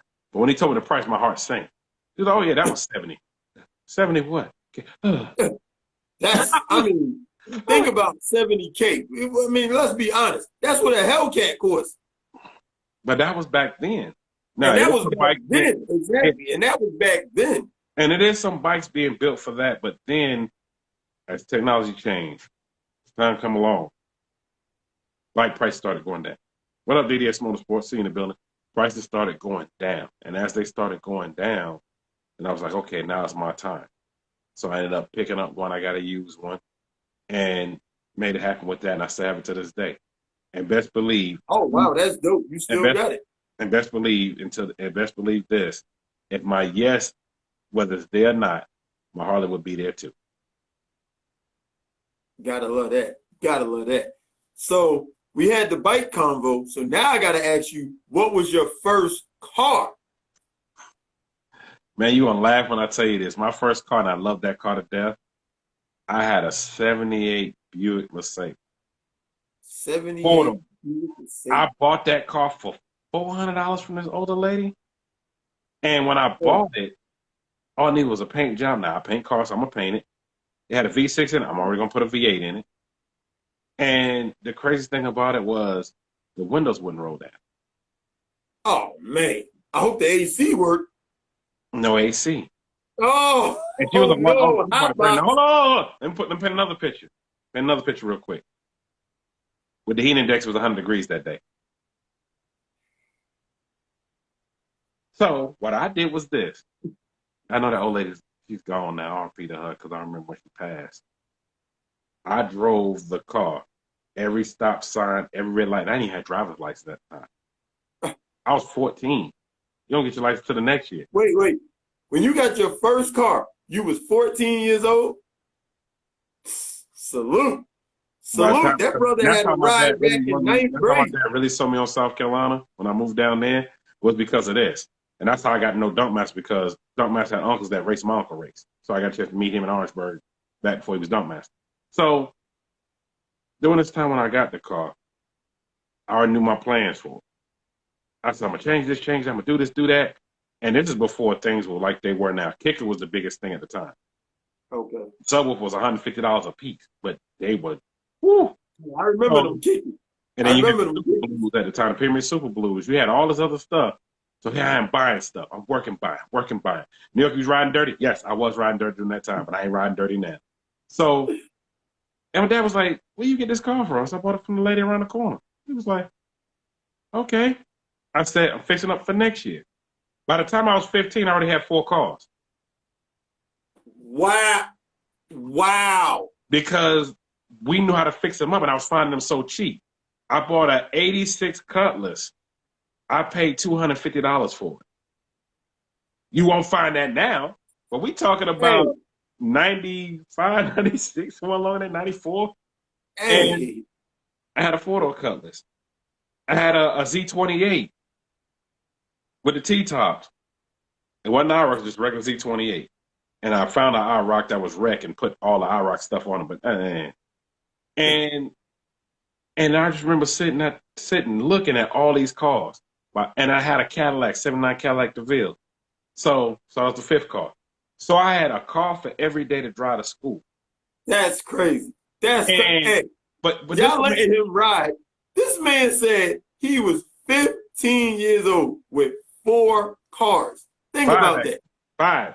By the time I was 16, I had 7. That's 7, legendary. and I had 2 bikes. That's legendary. So this is what's so crazy. I had all these cars. People were going to go get new cars. The Nissan Maxima was the thing. The Act was a thing. The Act Legend and the Act Biggest. F430 was the thing. All these cars. So people was buying them. I said, y'all done paid all that money for those cars. The parents paid all that money for those cars. I got 7 cars and I ain't paying near that. And my cars, I can pull up beside you and they look better than what you got. Yeah.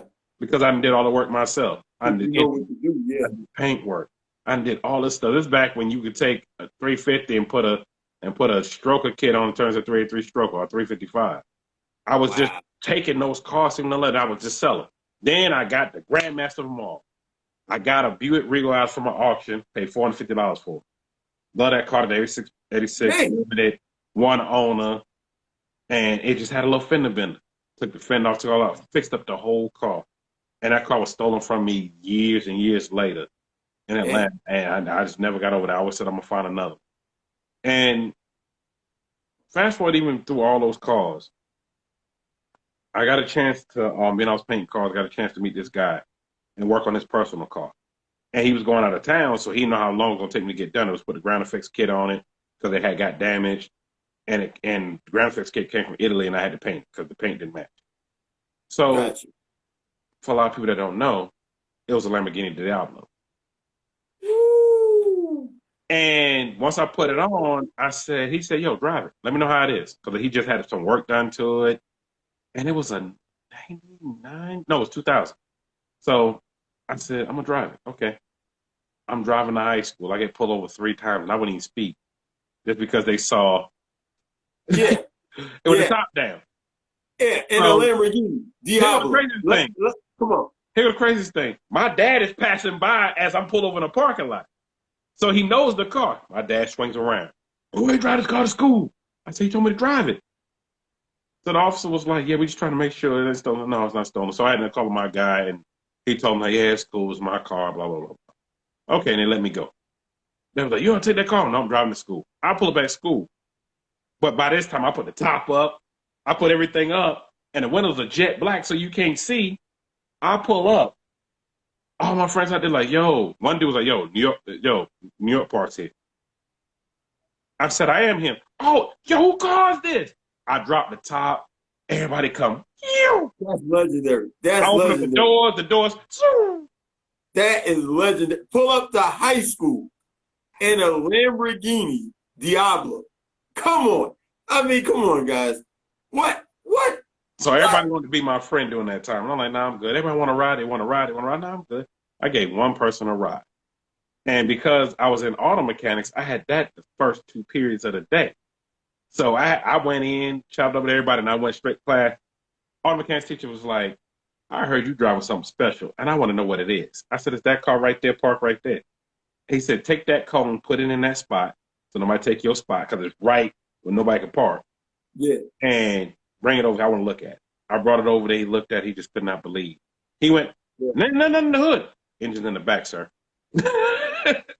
Open it up so you see the engine. He just like, and everybody was like, yo. And it was a Friday. So Fridays, when I was on mechanic shop, Mr. Dunbar, I don't even know if he's teaching that anymore, but when we did Friday, matter of fact, he's retired now. We went on ahead, detail your cars. So I detailed that whole car again. Everybody was like, yo, I said, yo, I'll take a lot to clean this car. And then they see me use the blower that we used to blow. I said, I got to blow the water on. Nobody had never seen that before. The people didn't know I detailed cars at the time. So I went and cleaned up the whole car. Got it cleaned up, got this done. And then he said, leave it here parked. So it was an area, I left it there the whole day. Everybody coming up. One dude said, yo, I got to go to the store. He went to the store, got the old throwaway camera. Yeah, the disposable. Yeah, how long ago this was. And they probably still talk about it. Yes, they do. Some guys are like, yo, you remember when you bought that damn Lamborghini Diablo to school? And then when school ended, there was a whole crowd because I had to move from where it was at. So I moved it and put it back in my same spot. People were already crowded around the car because they had already heard the buzz. I was at lunch, people talking about it. Coaches, the football team talking about it because I played on the football team. And I was like, y'all, we got this and this. I got to take this car home. I said, well, I got to take it home. It's bringing too much attention. You would thought it was an after school fight because people thought what it was until they seen it was the car. Then they see me getting in and chicks were like, yeah, can I ride you? Can I ride? I know, bruh, but no. No. I let my one homeboy ride with me because I was like, yo, he been there even no matter what I'm driving. So I'm going to drive this. And he hopped in, let the top down. The door's still up. I'm driving with the doors up. Next time I get pulled over. Let the doors down. So I let the doors down. Because it was a straightaway. You come out as a straightaway. Cop was ready for me to hit in that straightaway. But I was driving like I was in the parade. The whole time I was rolling. Shout out Nova in the building. Nova 797 in the building. Salute. I see you in the building, sis.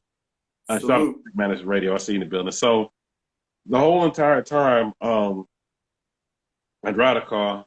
I'm taking a long way home, going everywhere. Then I get invited to this exclusive party, and I was like, "Yeah, I ain't never invited me before. Why am I getting invited now?" I get to the party. DJ sucks. They knew I DJ. I say, "Man, I'll be right back." I went and got my stuff, came back. Hey, man, cut your stuff off. Wait, this was in the same day as the Lamborghini? Man, this is like, yeah, they talking about this to this day, man. That was the most legendary day in high school ever. That and the parties I threw during that time. Like, I came with the idea of shout out the kid and play. I said, I'm going to throw a pajama party. I rented out this spot that had a pool. We had a day party, and then we had the pajama jam. And then I threw this other party. Now, grad night was the same night when I threw this party. I'm already out of high school. I came back through this party. Oh, okay. And they had to go past to go to grad night.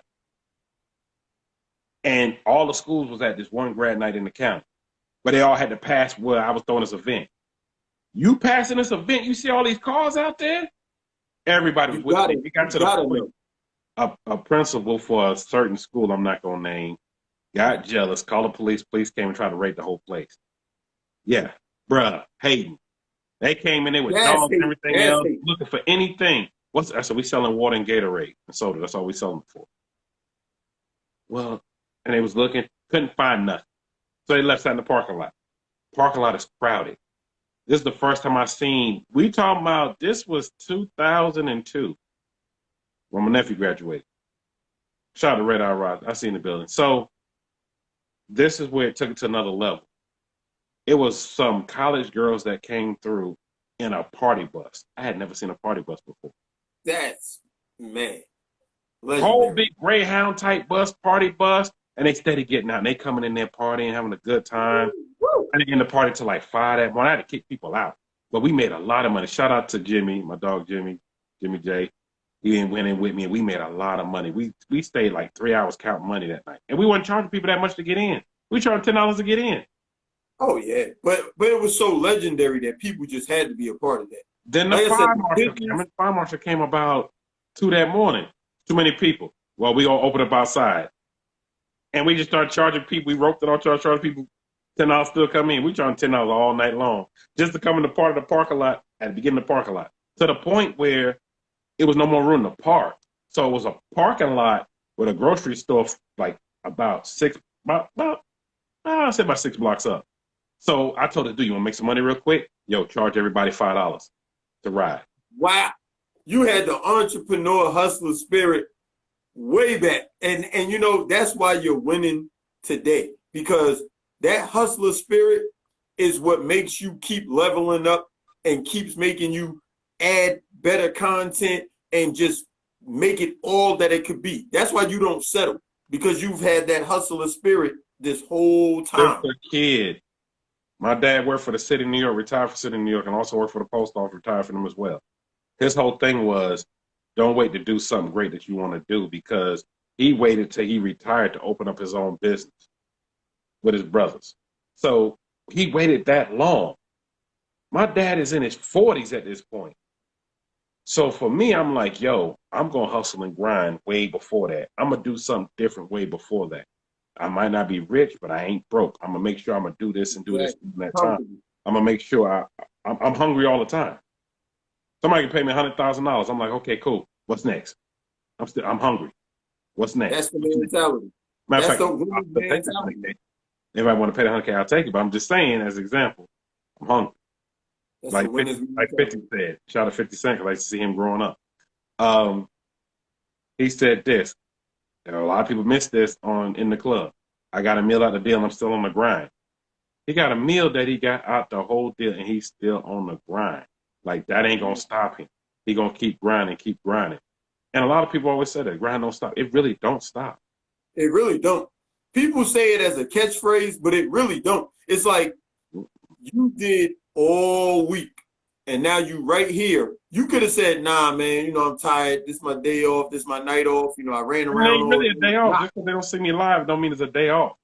I got to edit footage from earlier today. I had to contact people who on my live next week to make sure we on the same page. I got to make sure people, my ladies from Ladies Night are still coming on. I'm doing that Friday, Saturday night. Most people are partying, playing video games. I don't play video games. I got it, but I don't have time. Because my thing is this. Shout out to Damon Dash. A lot of people don't like it, but I love Damon Dash's hustle. I love his grind. Yeah. Damon said, while you sitting there playing, somebody's sitting out over there out trying to hustle you. That's so true. why you sitting over here playing around with your time when you could be hustling, going out here grinding, going out here doing something? Dame said that in my face to somebody else. I was standing right there doing I did security for the Rock the Mic tour. And he was talking to somebody else. I'm not gonna know who he was talking to. And he said, you over here doing that. Jay's in the bus recording the album. And then he came out, did his thing. Jake went back in the bus to record the rest of the album with Timbaland. He went back in I watched him go back in that bus. And the album he was working on was The Blueprint. Just Blaze came in. He went in one take, cut it. We on tour. Damn, cutting it. Lil Wayne learned from Jay-Z. Lil Wayne admitted, I learned from Jay-Z's hustle. I learned from this. That's why I learned to go do this. Drake, I learned from Lil Wayne's hustle, which learned from Jay-Z. A lot of people learn from that. I watched Nas do that on the road and still do that. And I did some stuff for him because Nas don't fly anyway. He drive it with his kid a plane. A lot of people don't know that. So while he was doing that, I was there. And I said, yo, they just did a show, made an appearance at this after party and got 50 to 100K just making an appearance. And now we on the bus. Well, they on that bus. I'm on another bus. I was on the bus with Chris and Neve, the Young Guns, Benny Singh, Freeway, and a few other people. Because Jay-Z was on the bus by himself doing his album. Oh, wow. And then he had Beyonce on there, but we don't talk about that. So doing that was way back then. And that was way back then. Way back then. So because he would talk to her back and forth because they were doing a tour as well. Sometimes we would end up in the same places while Destiny's Child's doing their tour. We right there doing their thing and sometimes on the same stage. Yes, Guru is that dude. I watch Guru work. They'll be on stage. He in there working. It's 2, 3 in the morning. The bus going to the next city. Working. You got to grind to shine. You have to grind to shine. I remember we stopped in El Paso, Texas. And we in El Paso, and something happened with one of the buses. Jay got everybody to do this one track, and that's 1-900 Hustle. This is a whole different tour. See, he was cutting songs. Yeah, I don't know if y'all know that song, 1-900 Hustlers. He got all of them right. He said, Bleak, this, Beans, we're going to do this. And it's going to Rock Familiar because the Rock Familiar was supposed to be a collab album with everybody, but Jay-Z was doing it for him. And a lot of people didn't know that that was cut on the road. Jay-Z cut every album on the road. So why he's promoting? He's touring this album. He's already on the next. And then by the time you get one of that one, he's already on the next one. I watched that and I said, yo, if he's on the ground like that, wow, what are we doing? Exactly. What are we doing? We got to take notes. What are we doing? And it's not just Jay-Z, it's everybody. I watched everybody. I watched Busta Rhymes do that. I watched so many people grind. And I was like, yo, they doing this like this, and they really literally team no sleep. Because once Jay-Z was done, then he get his sleep, and he backed up. Let's go. Radio interview. This is what it went every time we were traveling. Radio interview. He's doing 3 or 4 radio stations at one time. Not like you do it now. And call in all that. No, he physically went. I'm going to this radio. Then I'm going to this one. Then I'm going to that one. Then I'm going to this one. And we was right there walking with him while he was going to all of them. Then turn around. I got to do Sirius XM because they was just starting at the time. They was too different. This before they joined. I got to do Sirius. I got to do XM. Now I got to do this thing with Big Boy. I got to do this thing with Sway. I got to do this with MTV. Oh, while we're here, I got to go to 106 Park. Oh, 106 Park calling. A lot of people don't know what 106 Park is, but it was the thing. So, I got to go to sound check. And he would just eat on the way. And I said, yo, that's the grind you got to have right there. You do. You really do. You really got to have that grind like that. So that's why when I do what I'm doing, I keep the same grind going. I keep the same momentum going no matter what guest is coming on. Whether it's somebody, oh, they big. Or somebody, who's this? This somebody new. I keep the same energy going because I want people to see. Like, look, they're great out here and they're doing something great. Go check them out. You leading by example. The good thing is you're not just preaching the grind, you practicing the grind and people see it. And that's why they rock with you the way they rock with you. That's why your campaign and your movement is so strong. That's why when you launch that merch, of course, when you launch it, that's why the support is there because people see all the work that you put in and they like, man, we just got to sit back and enjoy it and support. But he's the one that's actually day in, day out, week in, week out, month after month, putting that work in. That's why you can say you've been doing the podcast a little over a year and have 400 plus episodes, 500-600 guests. That's why you can say that. You can have those accolades and people feel like, yo, I was a part of that. You know what I mean? And that's why your show is so legendary. That's why it's elevated to being a full-blown show. That's why, you know. Right. And that's why I told you I need more than an hour to talk because I got a lot of history. I know some stuff I hadn't even said yet. Hey, it's all good, brother. I knew by having you on, it was going to motivate a lot of people. And that's why I tell people, you can find motivation from anywhere, but you got to be looking. See, a lot of people, their ears are closed and their mind is closed. So that's why they don't. Exactly, but their mouth is moving. That's why they miss so much game. That's why they miss opportunities, because they're not paying attention to what's going on. You know? So when me and you linked up, I just started soaking the game up. You know what I mean? Because to be able to get to a certain point, you got to take lessons from people that's doing it. You can't just be sitting there going, yeah, I know everything. When you think you know everything, you're already losing. I talked about that last night. It's so crazy with you saying that. I said, y'all, Dre'Way gave me some advice. I ain't gonna tell you the advice. But Dre was like, I ain't trying to tell you to run your show. Nah, bro. You at this level. I'm listening. And he was like, yo, most people don't do that. Like, you listen and then you applied it. And I applied it and people didn't even know it.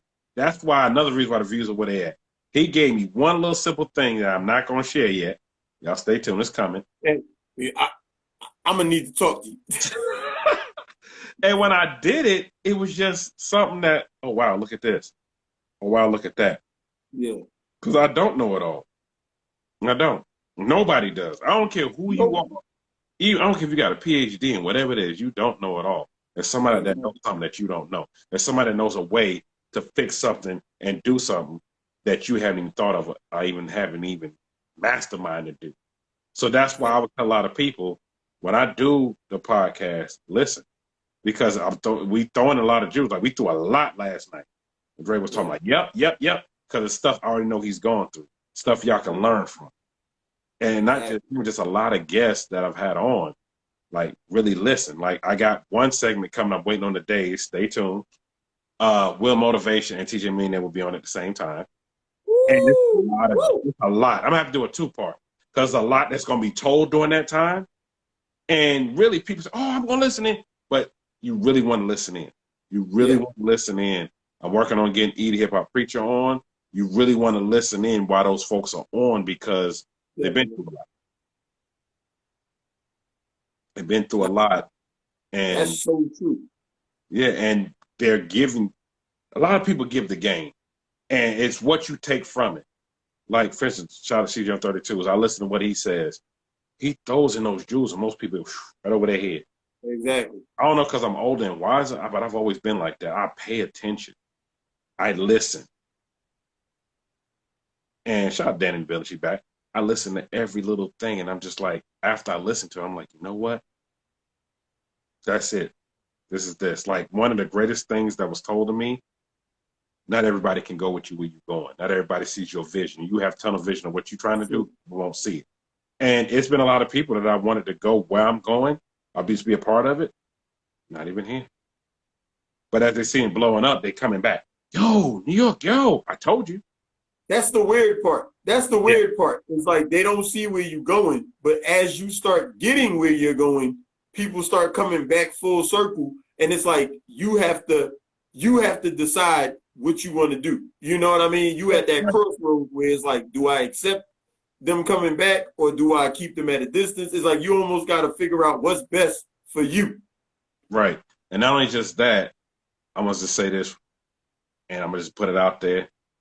A lot of people seen the post I've been putting up for the last month, where it has, they told me I couldn't do it. Nobody looked like you. Those are quotes that people said to me that were close to me. Close. Not outsiders, close to me, that said that. And I looked at them with a screw face and I said, you know what? You over there. Yeah. Oh, ain't nobody gonna watch it. Ain't nobody gonna do this.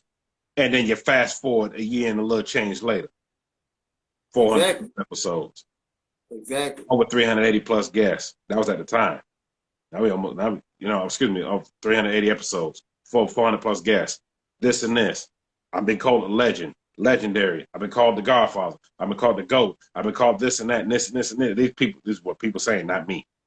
Oh yeah, I'm yeah, still, yeah. you Oh, know, I've heard it all. You know, I'm I still, be there. I be there. So I hear it all. And what I was gonna say is people put their self-doubt on you. Like people take their fears and they put them on you because they feel they can't do it. So they tell you you can't do it.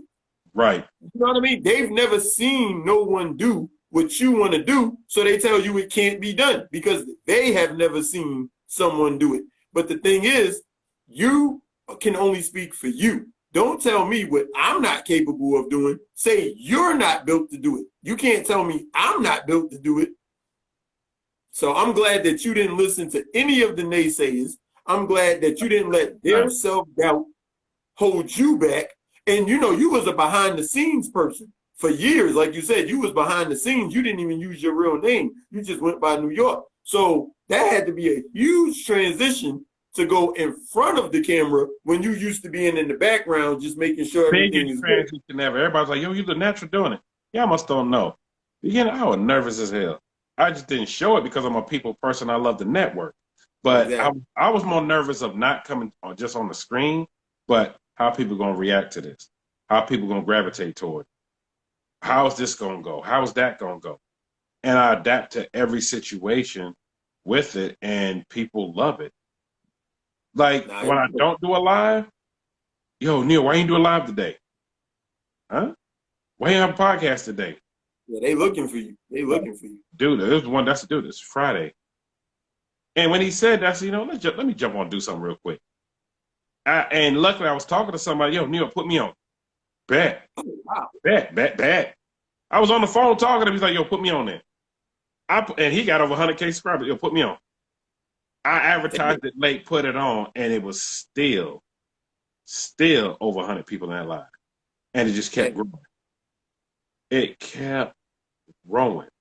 The power of your personality, the power of good energy, all of that stuff plays, it plays into the universe. You know, your good vibe, your positivity, the fact that you don't hate, you just do what you do. You so focused on what you doing that you ain't, you know what I mean? You support so many. Let's just think about this for a minute, right? When your show comes on, you think about how many flyers you put up.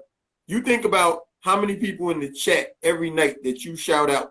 So you show so much support that you have no reason not to get the best from the universe because you put out so much good energy and so much support. It gotta come back. And I'm glad that you're getting your flowers.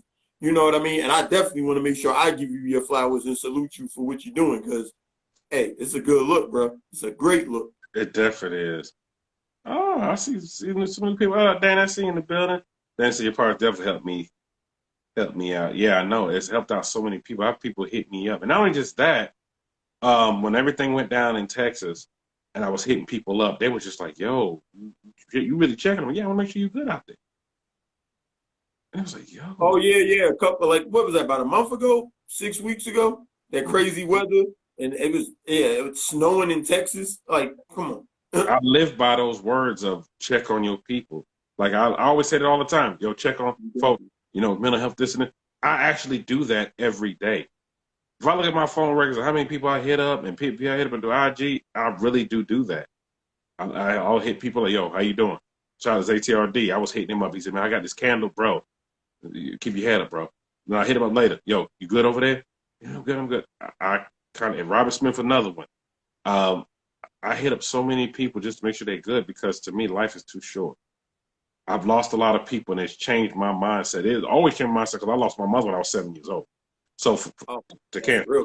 So when I knew that, because she didn't sugarcoat anything, she told me what was going on, I made sure that I was hitting people up. Because my family, they're from the South. Even though I'm born and raised in New York, they from the South. They migrated to the North for better jobs.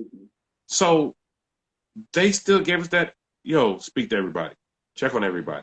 So it really, even in my personal life, it really trips out a lot of people because, I just call, see how you doing. That's it. Yeah. You don't want nothing? No.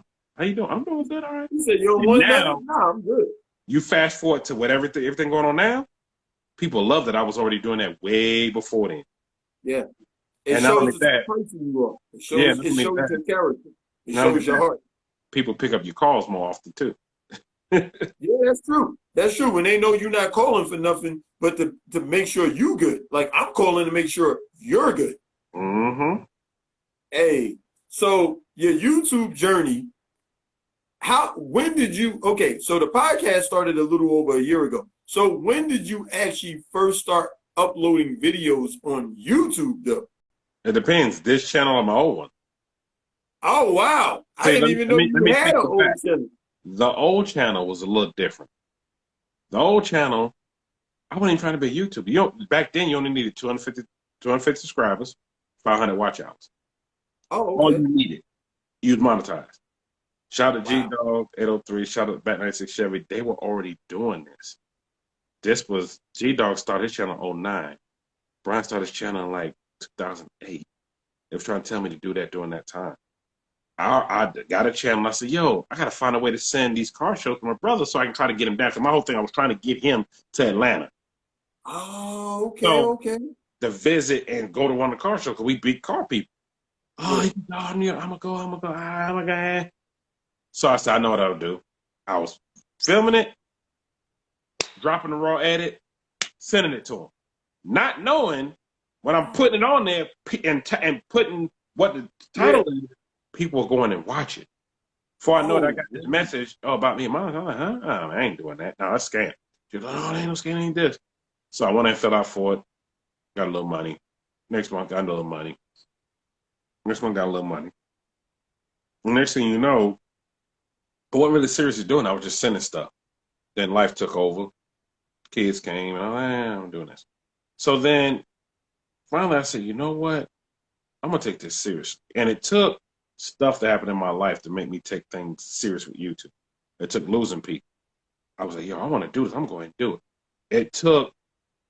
It also took not making enough money at one point. And I wasn't doing it to get rich. I said, yo, my whole thing was I'm trying to get several incomes. Money's there. You see people doing it. You know how Wi-Fi And, is. and as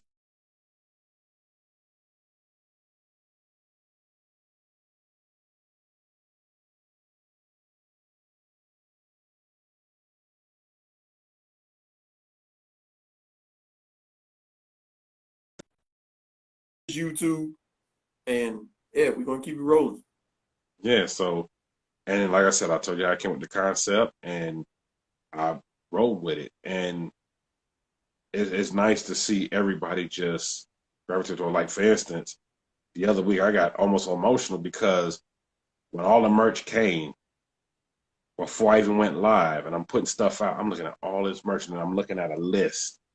I had page after page after page of people just ordering, coming to Dallas. You was one of them, even though you wanted yours now.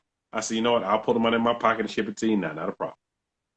Now, I appreciate it, man. I appreciate it because I wanted to represent, you know what I mean? I didn't want to just represent the hometown. I wanted to represent one of my people from the hometown on the show. Like, I wanted to represent. I didn't want to just be like, yeah, I got them in the building. I wanted to be like, you know what? We're going to promote this. You get what I'm saying? I wanted to shoot the video, put it on IG, on my reel, and just get it out there as much as possible and just really make it an experience. You know, we got to give people their flowers. We got to do that. And you do that every night. You give people their flowers. You give them the spotlight. You let them tell their story.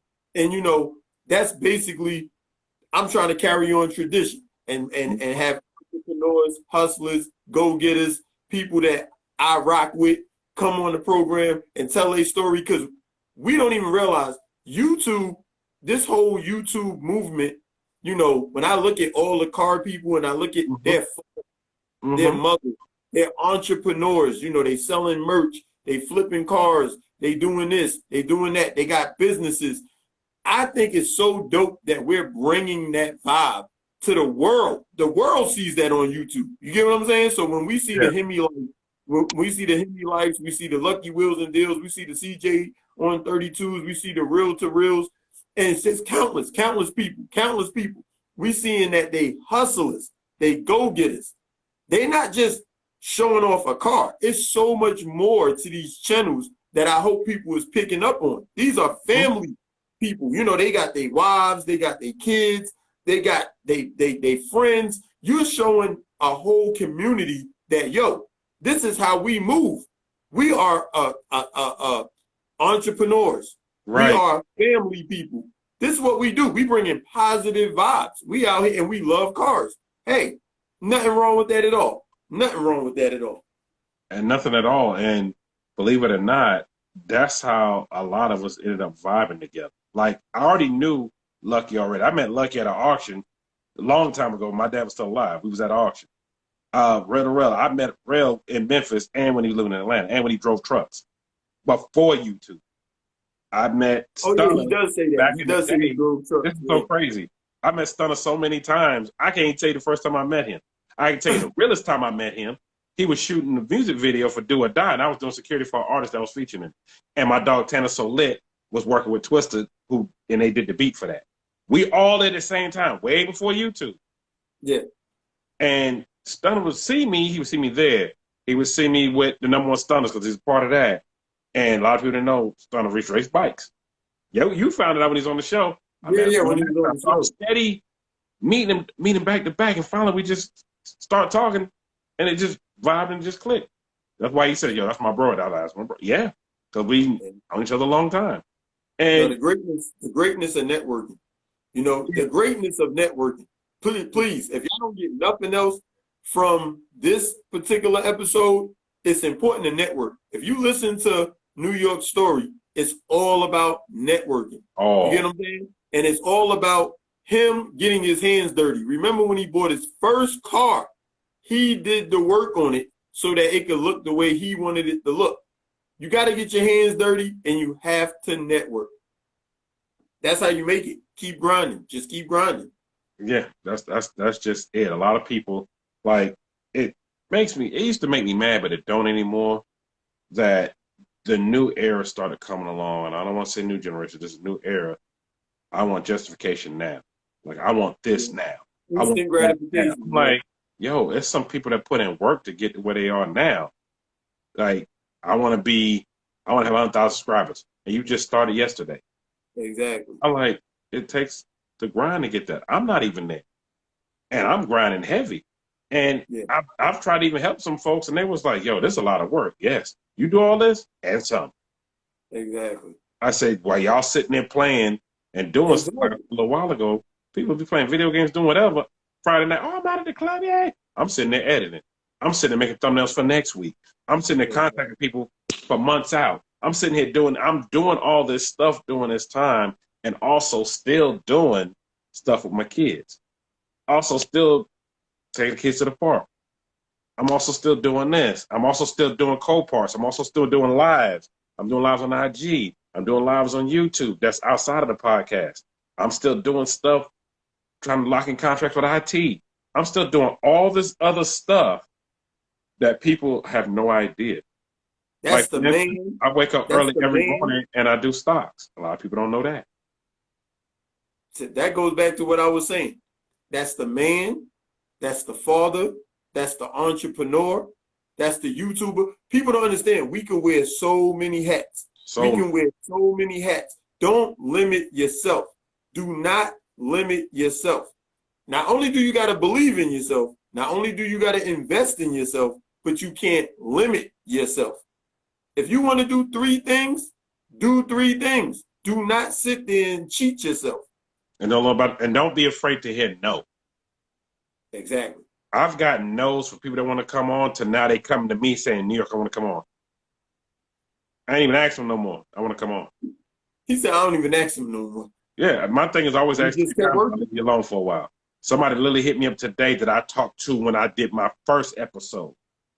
Wow. Hit me up today, and they're huge out here. And both of them, it's 2 of them, said, yo, New York, how can we get on? And they told me, and I said, well, I was trying to get y'all on over a year ago. Well, we wanted you to do the work first. I said, I understand. Not that I wasn't already doing the work, they wanted to see They didn't want to see me stop. They didn't know me. Some people, when people don't know you, they think, okay, are they gonna keep going? They're gonna stop. But then when they seen it now, they was like, yo, they ain't stop. Yo, New York ain't stop. He's still going. Even when a guest don't come on, he's doing something else. He's still on. He don't quit. Like, no, I grind. I grind for my kids. Y'all don't know. I'm trying to put them to college. They ain't got to worry about nothing. Hey, you got to have a purpose. I tell people that you might not be motivated one day, right? Be motivated by something. Like you said, your inspiration is your children. Your inspiration is, this is your legacy. This is what you're building. You're building a brand. This is your legacy. When people talk about New York, this is going to be a big chapter about when they talk about you. You get what I'm saying? Even though obviously you had a whole life before this that we heard a lot about, you know, but this is going to be your chapter that they're going to talk about. And they're going to say, do you remember the legendary show? Now that has thousands of episodes. Now that it's on this level, it's at this level, but guess what? I remember when it was on this right here. I remember when he only had this many subscribers. I remember. That's why I love the family unit. Funny you said that. Somebody just said that to me the other day. Said, New York, I remember when I was like number 10 and number 20 year subscribers. Wow. I said, I remember. They was like, wow. I remember the first show. And they were there for the first show all the way to now. Like, I remember you doing the very first live in your garage with your deuce on the corner in the back. You said what you was going to do. And then you did this one live. They was like, this one live you did. Said you was just so hungry. You named the inspiration motivation. I said, yep, I did that the day, that weekend of Thanksgiving. That was a Saturday. I was right standing over there, and before the studio, what it is now, I stood right there and I said, y'all finna bring this. I went all the way through. I thank Stunner, I thank Pimpin' TV, I thank so many people. I said, watch, I'm gonna do this. What I'm gonna do, and I played it when it was his year anniversary back in November. So y'all, man, I remember, watch this. And it was actually my whole intro. I played it. I played the whole intro. I brought it back during that time with the ice cream dance and all that. And then, which was basically me in New York and everywhere else, everywhere I've been. Showing you, I'm New York, I'm New York City. Look where I've been. I've been in all these places. Okay. Yeah, that was dope. And that was my first original intro. But I was like, yo, this don't go where I'm trying to go with it, so let me change it. So that's when I changed it to something else. And yeah, big facts, Robel. And then the next thing I know, not only did I change it to something else, people wanted me to bring it back. I brought it back, but people got to go back and watch. And the people that been there from the beginning, they got to see the whole ground. Like, yo, I remember New York was doing this. Now he's over 300. Now he's over 3K. I want to be over 300K, but now he's over 3K. Oh, it's coming. It's coming because, you know, the grind is just that. You don't know. There's no timeline. This is what I've learned. There's no timeline. People want a timeline. They want to know tomorrow this is going to happen. Next week, this is going to happen. Next month, this is going to happen. Next year, I'm going to be at this. That's not how it works. You got to put the work in and the reward will come when it comes. But you just got to keep putting the work in. That's all you got to do. And you one video away from it going viral. Yep. Shout out to Camera Cat. He showed that. And we talked about that. Camera Cat was like, I sold my house, cat took that money and paid for some artists to come on. I paid for Boosie and paid for this. Boosie came on when he did that. Shut up. Yeah, that video got over a million views. Over a million views. So salute the Camera Cat for that. And he took that risk. Now artists are hitting him up. To me, that was a blueprint, right? Not saying everybody go do that, but he showed you he believed in himself. He went and did it. And he tell you, he kept telling people, yo, shout out to New York. New York was the first one I interviewed with. And I did this and did that. Josh Ross said the same thing. So did, as you saw, Dreyway said last night. It's a lot of people that came on here first. And I already saw it in them. And I used to tell them, yo, I already see this and you're going to be at here. And now people telling me, yo, New York, you're going to be here. I was like, yeah, if I get to 10K, I'm fine. But I already know what it's going to be. If everything go the way I want to go, I'm going to be at a meal. Oh, yeah. It's going to come. It's definitely going to come. I'm saying by December 31st, I'll be at a meal. And Y'all gonna go back and look at this podcast and say New York City's gonna be at a million. He had a million. Yeah, man. Like I said, if you okay, so let me ask you. I know you got cars, but do you have your dream car? Mm. See, this is the thing. Me and my dad had passed. I ended up getting a lot of because he had a collection, sentimental value cars. Okay, So I used to say, I don't drink, but those are a dream in itself. They're priceless. My Deuce in the gotcha, Florida has been in the family since brand new. Priceless. gotcha. Priceless. But my dream car, most people say, oh, the Lamborghini is this. No, it's really not. It's three vehicles I want. Okay, 96 XS Impala, but I want to LS swap it. love I that car. wanted that since high school. My dad was like, I'll buy you any car you want when you graduate. Because I was the first male in my family to never get left back and to graduate on time. First. And the Salute, guy salute. and that go to college not once but twice with 2 college degrees. I did that. Wow, wow. And we had a debate about that during the family reunion. It was like, oh, you're not the same last name. Oh, you're right. Yeah. I'm the first. I set the bar first. That was one of my goals to do. And when I graduated, my dad was like, yo, he was like, yo, what kind of car you wanted? That right there. We had a dealer auction. It's 3 of them going off. I'll take that burgundy or that black. My dad watched me go, nah, you don't need that. You already got a car. You got 2 cars. You good. So by the time I had to, you good. But you promised me this. Okay. It's all good though. But that's one of them I wanted. 96 So the SS. Impala SS Yeah. 96, right? 6 with shift on the floor. Burgundy or black, I'll take either one. Okay. I can take the green one at this point. I don't even care, but I want a burgundy or black. Hey, Um, you can paint it. You can paint it. It don't matter. yeah. Shout out to Vlogger and Angie and the kids in the building. Salute. Love I see you in the building. Also, one of the other cars, 1975 Caprice Classic convertible. Oh, wow. And Okay. that's coming. I'm breaking news. It's coming soon. I got some, Exclusive. I got some sponsors that hit me up, and it may be coming. The other vehicle, the third vehicle, I want my 1986 Buick Regal. I'll take an 84, 86, or 87. And There that you might go. be coming. All 3 of those may be coming soon. As you hear, Man, I didn't say a Hellcat. I didn't say that. I would love to have those, but I'm old school when it comes to cars. When I played ball back in the day, shout out to Mango 392 in the building. When I played ball back in the day, that was football, my thing was I was going to buy a Lamborghini, and it was a Diablo. And I still want that car, and I got a chance to get one, but I'm just like, it's cool to have that, but I really want these. yeah. Because I'm thinking for a logical reason. Like, look, my insurance is going to be cheap on those. I'm going to put classic collector insurance on, like I got on everything else. I'm going to put that Hey, on those cars. So what I'm going to pay for that insurance, I can pay for all 11 cars I already would have because I already got 9 old schools now. So, wow. so if I'm going to do this, I'm going to get this over here. So my thing is, my dream car might have been somebody else's dream car. I even take a Grand National. I'll take that. My dream cars is something totally different.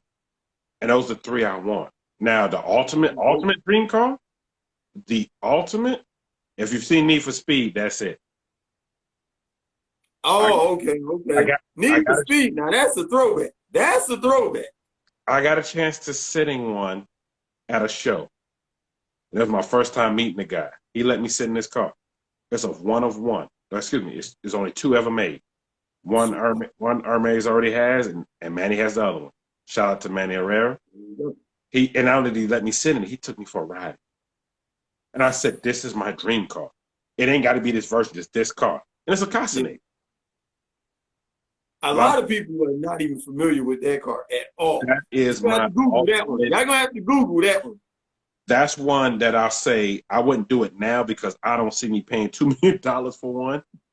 But if it ever got to a point where I was enough to get one, I would take that. But also I would take a Lamborghini, but it gotta have the doors. I don't want a Lamborghini with a door open and I want the doors. That's what they know. Hey, not a Lamborghini like he shows on his show. Not a Lamborghini. The Lamborghini, the jet, none of that. But my thing is this. I'm like, you know what? out of all those vehicles, and I know it's because I'm getting older, I don't want to get all that. I remember Akon said, I don't want to get all that, and my folks out in Africa starving. I don't want to get all that, and it's folks I know that are hungry. I don't want to get all that, and I know, and my kids I ain't got it where I want them to be at. Gotcha. You know, I'm saying it for their college. About a Ferrari, yeah, I'll take a Ferrari. I'll take a Ford. See, Robel, the Ferrari 488, the 5888 was my dream car, but my buddy got it. Mr. When he got Organic it, I got the changed my mind 488. because I was like, I want to get the same thing. And stay Yeah, tuned because Organic. I got exclusive footage of me driving it coming up soon. Okay. And for those that seen the picture with me in it, yes, he owned both of those. Now he just has the one. Yeah, that was me. That's me driving it. I was whipping it. You stay tuned because we couldn't do much because of the epidemic. But I do have something coming real soon with it, so stay tuned. And with his old school vet and his old school 64 Buick sitting on bags. Stay tuned. You're always working. Always working. And Even when you're having fun. Look, even when you're having fun, you be working. yeah, I do, believe it or not. I don't want to show here in San Diego. He's going to be ready for Texas. Yeah, he should be, Mango. He should be. So, as far as like my ultimate dream car, that's the one, the Castanet. But it's not saying it's too far fetched because it's really not. It's a No, thing of what is a thing of if I go spend that kind of money getting one, even a used is 1.8. I start thinking, yo, there's some folks in the shelter right now. yeah. Yo, some folks hungry right now. I can take that same amount of money and go do that. I love the 57 Bel Air too. That was my dream car at one point too, a convertible that somebody I know bought it. It's like everybody bought my dream car, and I was like, I want a copy. I want a copy. A buddy of mine that lives here bought one. And right now that car is worth 150 plus, 150K plus. And it came from Barrett Jackson. Oh, yeah, man. He Everybody bought it from knows Barrett Barry Jackson Jackson. a few years ago, and it's sitting on rims and everything else. It's hot rodded out. I mean, it's clean though. It's tastefully clean, but it's what it is. So, like I said, I start thinking about that. My mind start thinking about other things like, yo, this person could be eating off that. You know how many people I can feed off this? Yeah. So I'm like, That's that's why I say those cars, I put them up here, and I'll take the Impala and everything else down here. Hey, man, with the 11 that you're going to have, though, woo, hey, you're going to have to start doing some more sharing, man. We need to see some more of these diamonds, man. You be hiding them diamonds, That's man. because they're not done yet. My thing is, shout out to Stitch by Slick that's doing the interior, most of them. And Dunk Master was like, one, he wants to build one. Shout out to Solid Production. I'm going to get them to do. I'm going to get a few people to do each one. So it's not the same. It's going to be something different. Because I don't have the time anymore. I don't have the time to want to do all that. So I'm like, and shout out my dog Scott Performance here in KC. He's built 2 engines for me. My thing is this, which one of them is the LT4, twin turbo, for folks that don't know. And the other one is LSA. Nice. So all Chevy engines. So my thing is this, we'll keep it the good word. All right, Black Man, just salute. But the thing about it is, I see that there's another purpose. I see I got another purpose to do, another calling to do, and stay tuned, it's coming. Hey, like I said, if y'all watch the show, and if you don't watch the show, make sure y'all start watching the show, New York in Your City live podcast on YouTube. Make sure if you're over here on Instagram right now, you go to his page, New York in Your City. Make sure y'all click the link, like, comment, subscribe to the channel. You definitely want to be in tune with everything that he's got going on. Like I said, a podcast is definitely not a podcast. It is a full show. You're going to laugh. You're going to be inspired. You're going to see guests that you, like he said, some of them you're going to know already, and some of them is the next best thing because he got his ear to the web and he knows exactly what's going on out here. Web in the streets. It's a lot of people I got coming on. Y'all ain't going to know, but then y'all going to hear about it. Yo, New York had them on. Like I had people hit me up. Yo, you need to have this person on the show. I already had them before they was big. They was like, what? And I'll send them the link. They're like, oh, dang, you had them on that was 10 months ago or 8 months ago. I get it all the time. All the time. It's like when I brought you on the show, yo, come on through now. Yeah. So come on through now. Y'all check out Logic. He's gonna be out here doing his thing. Yeah, that's true. That's good. Yo, so have you always, is it, okay, so would you say that's from you being around so many talented people and traveling so much that you're just kind of in tune to the next thing that's coming? I would say that's part of it, but that's not all of it. I see things, and I was told this when I was a kid. You see things that people don't see. What do you mean by that? Like seeing dead people or something? No, no, no, not that. No, no. No, you see things that people don't see. Like you see a greatness of somebody. I was a kid. There's a lady told me, I'll never forget this. She said, you see stuff that people don't see. You see Mm. things that you can turn into something. So I was always mechanically inclined. Like, for instance, I never forget, it was the old TV that you had to hit with and had the hanger on it. Oh, Said, yeah, yeah, yeah. yeah. She said, I was gonna throw it away, but you saw something to do with it. I said, yeah, I did. I got it out the whole thing, turned it to a picture frame. Oh, But it looked like a TV, but yeah. everybody said, yo, why that TV still on? Turn the channel. It's a light down there and it's shining up. You plug in a TV and it plugs into a light and it shines to a picture. This was a long time ago, this was back in the 90s. Yeah, So yeah, yeah. my thing is this, and also don't knock nobody's vision. Somebody, you see things people don't see. And I saw things different. And as I get a little bit older in the game, especially as we keep saying good morning every morning, we all gonna get older. I start seeing, yo, I need to do this. Yo, I see this. Yo, I see that. Let me add this to the podcast. Yo, let me hit up this person. Yo, I'm watching this person do their thing. Nobody know who they are. Yo, let me get them on the show. Let me do this, do that. Yeah, I'm doing that constantly every day. Like I said, I hit up a bunch of people today. A bunch of people hit me up today. That's dope. That's dope. And that's why your show is going to continue to be legendary. That's why, because you are not just looking for the flash in the pan. You're not just looking for what's hot right now. You are not only providing a platform for people that's not there yet, you're all in the mix with people that's hot now too. So it's like you bring in the best of both worlds. You get what I'm saying? You giving us the new, you giving us the coming, you giving us the here now, you giving us everything. Your show is full spectrum. And then, like I said, you making us laugh because, like you said, there's so much going on that people need to relief.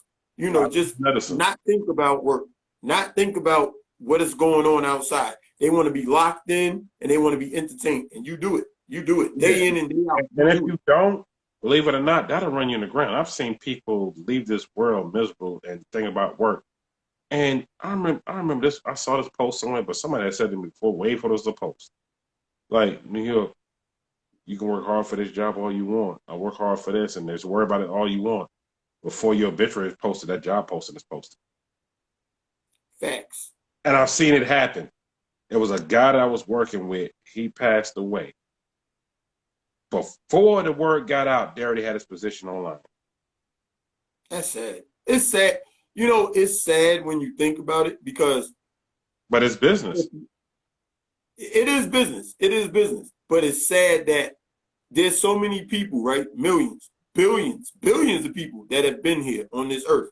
And they don't have a legacy that you can look back at. And I think that's what's so dope about what I'm doing and what you're doing and what other, all the YouTube creators and all the actors and comedians and just all the people that we've been networking with and stuff like that. We're leaving a legacy. So I want you guys to really appreciate the fact that when y'all making this content, when you doing what you're doing, we're leaving a legacy that anybody could go back and appreciate it. They can comment on it. They can like it. They can share it. You got to appreciate that. So think about that when we making all this great content. It is your legacy. It's your legacy. Right. And a lot of people don't understand that. And I want to leave a mark where if I'm gone, my kids would come back to YouTube and be like, yo, look at daddy. Look what he's doing. They do that now. I was doing something. I had it playing on the TV. That's daddy. So I said, that's daddy. I said, yeah. That's a great feeling. She looked at me. Daddy, how you get up there? My son just looking. That's daddy. Yeah. And it's a That's a great great feeling feeling. because they know it's me on there and I'm grinding for them.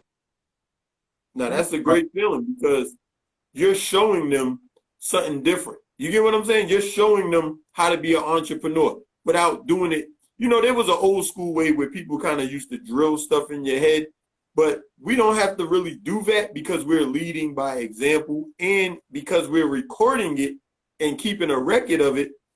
We can inspire people day in and day out and just keep passing on the blessings. And that's what you're doing. That's what I'm saying. I wanted me having you on the show. I knew we was going to have a great conversation and we was going to kick it, talk about New York and talk about traveling and talk about cars and talk about, The only but thing I we ain't talking knew. about is Mr. Softy. That's the only thing we ain't talking about. Most people don't know what Mr. Softy is. Like, that was what inspired the ice cream dance, y'all. I went back home and I'm on Jamaica Avenue, which you know it well. And I Oh said, yeah. I've had to go find it. I get to the corner. It's right there at the corner of Jamaica Avenue and Merritt Boulevard, my old stomping grounds. I said, yo, let me get 2 cones. What? Let me get 2. I said, no, let me get 1. I'll come back and get the other because I ain't wanted to melt. So I got 1. And then when I came back to get another one, that's when y'all saw me doing it. Because I was happy. It was happy to be home. Do y'all know what it feels like to be gone from somewhere, your home or somewhere you visited, and a certain food or something, event or something happens that reminds you of that, and then when you back there, you just happy? That was my happy moment. Hey, Mr. Brought me back Salty, to that kid. man. It brought me back. My mother used to buy me those ice cream cones when it was $1 for a regular cone, $1.25 for sprinkles. Now that it's just like $3-4. I'm like, what? Hey, I Talk remember about that. being upstairs in my bedroom. I would hear that music playing, and I knew he was like a block or 2 down. Boy, I started getting my quarters together, running downstairs. Boy, I try to beat him. Look, I try to beat him to that corner so I could make sure I got my ice cream because you knew he wasn't coming back around till tomorrow. So you had to go downstairs And he and catch came on him. our block late. Like Gus would come through. Shout out to Gus. He would come through early with the Italian ices when you had the wooden spoon. Y'all know nothing about that. With the wooden Ah, spoon, with the whole cup. Yeah, yeah. Not Italian shave ice. The real Italian ice in the blue was the oh yeah, yeah. Not the blue. Italian shave ice. Yeah, When they put it in the cup and pour the syrup. Not that. Not that. not that. And then there was another spot. There's a Jamaican spot I would go to get a goat roti and a few other things. Man, look, don't get me started. I don't Dang. want to talk about food. Fasting today. Don't Yeah, talk about yeah, food. I know. You good. You good right now. You good. But the craziest thing was this. I would see all that stuff when I went back home.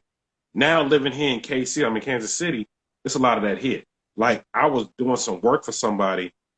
I said, what's that noise? They said, wait. I said, no, ain't no air ice cream truck. I said, yeah, something that serves soft serve. So I looked up when I saw that.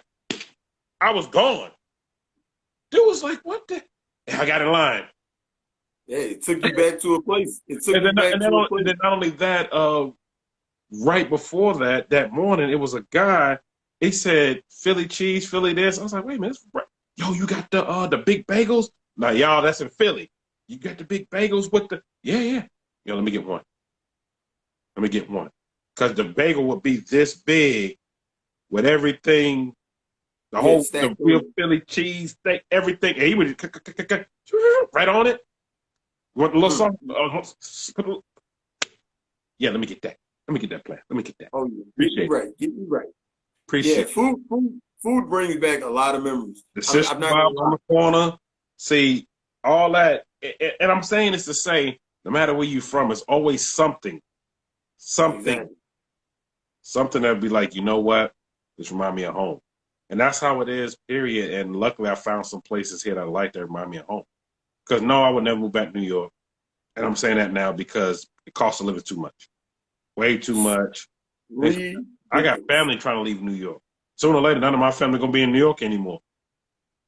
They're either going to the Poconos or they going to somewhere in Jersey or they leaving Yeah, out of the city. They like, I'm gone.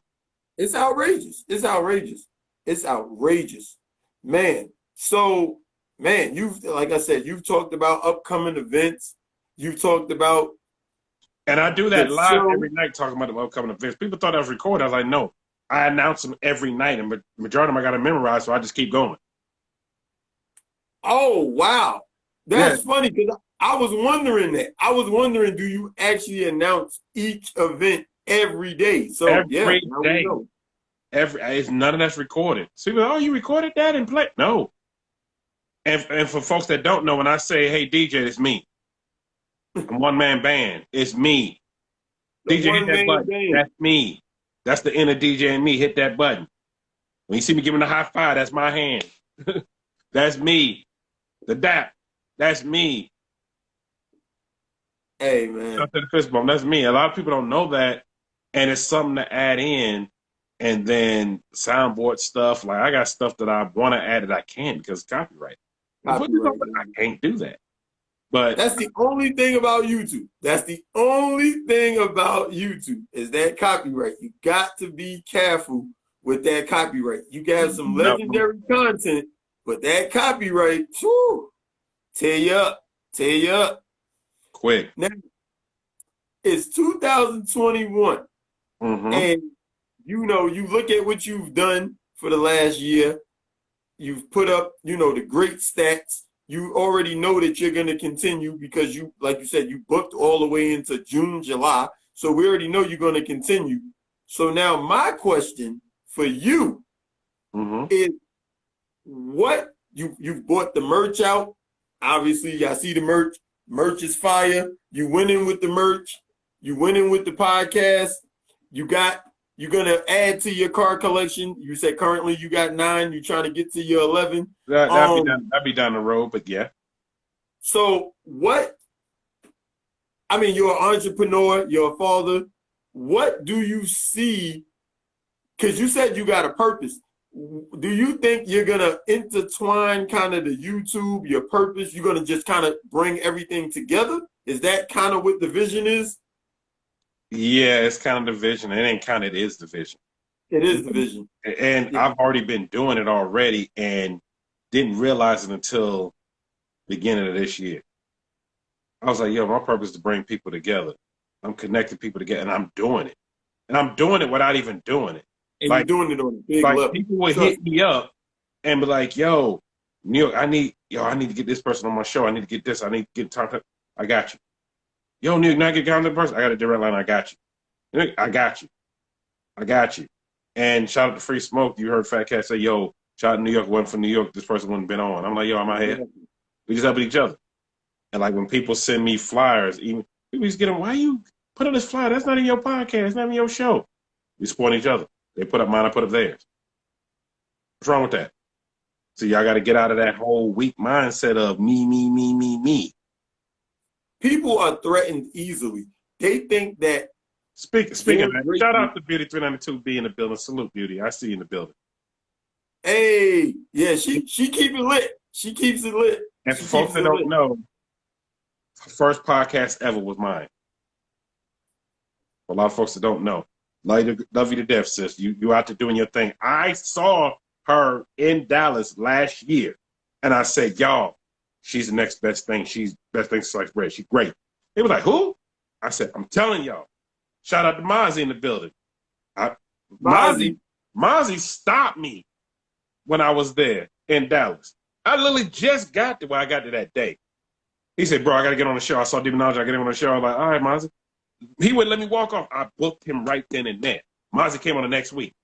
Yeah, he's a dope dude. King Mozzie definitely been on the Stand On It podcast. Salute you, brother, for coming through. I appreciate that for sure. Salute. Man, salute, Beauty, man. Definitely appreciate it. Beauty has, we've really become real good friends because we vibe, we talk outside the podcast. And I'm like, I love what you're doing, do this. And she'll ask me stuff, this and that. And, we'll just talk, whatever. But I tell people, like, no, we're not together. We're just friends. I know I was doing this. It's your personality. It's your personality. We're just cool. And I was like, oh, okay. Because people have tried to holler and say, I can't holler at you, but you talk to all the time. And you want to come to the podcast, you come. Like, y'all understand the assist right there. Yeah. I said, she out here doing the same thing. The funny part is your personality is the key to certain things. That's why you can network with who you network with. That's why people feel comfortable coming on your program. That's why people give you their number, their email, everything. You get what I'm saying? It's your personality. People have to understand. I don't do that. You hit me up. You want me to get in touch with somebody? No. I'm saying that's Oh why they no, give it Beauty, to don't you. start that. Look, Beauty started that, and it started something. It Ah! started something. Oh, like Ah! I am not. No, No! y'all don't pay no attention. No! I'm not. I'm far Hey, from. we are not getting him in trouble. We are not No, getting it New ain't. York You in can't get me in trouble. trouble with nobody. I'm by myself, but I'm just saying, no, I'm not. You funny for that. You funny for that. That's funny. But really, all jokes aside, though, I tell people all the time to take the me out of your whole conversation. You me, I, want. That's all Yeah. I hear you saying. I'm like, yo, why not get out here and be great? But also, while you out here being great, you boogie laughing. Yeah, you funny.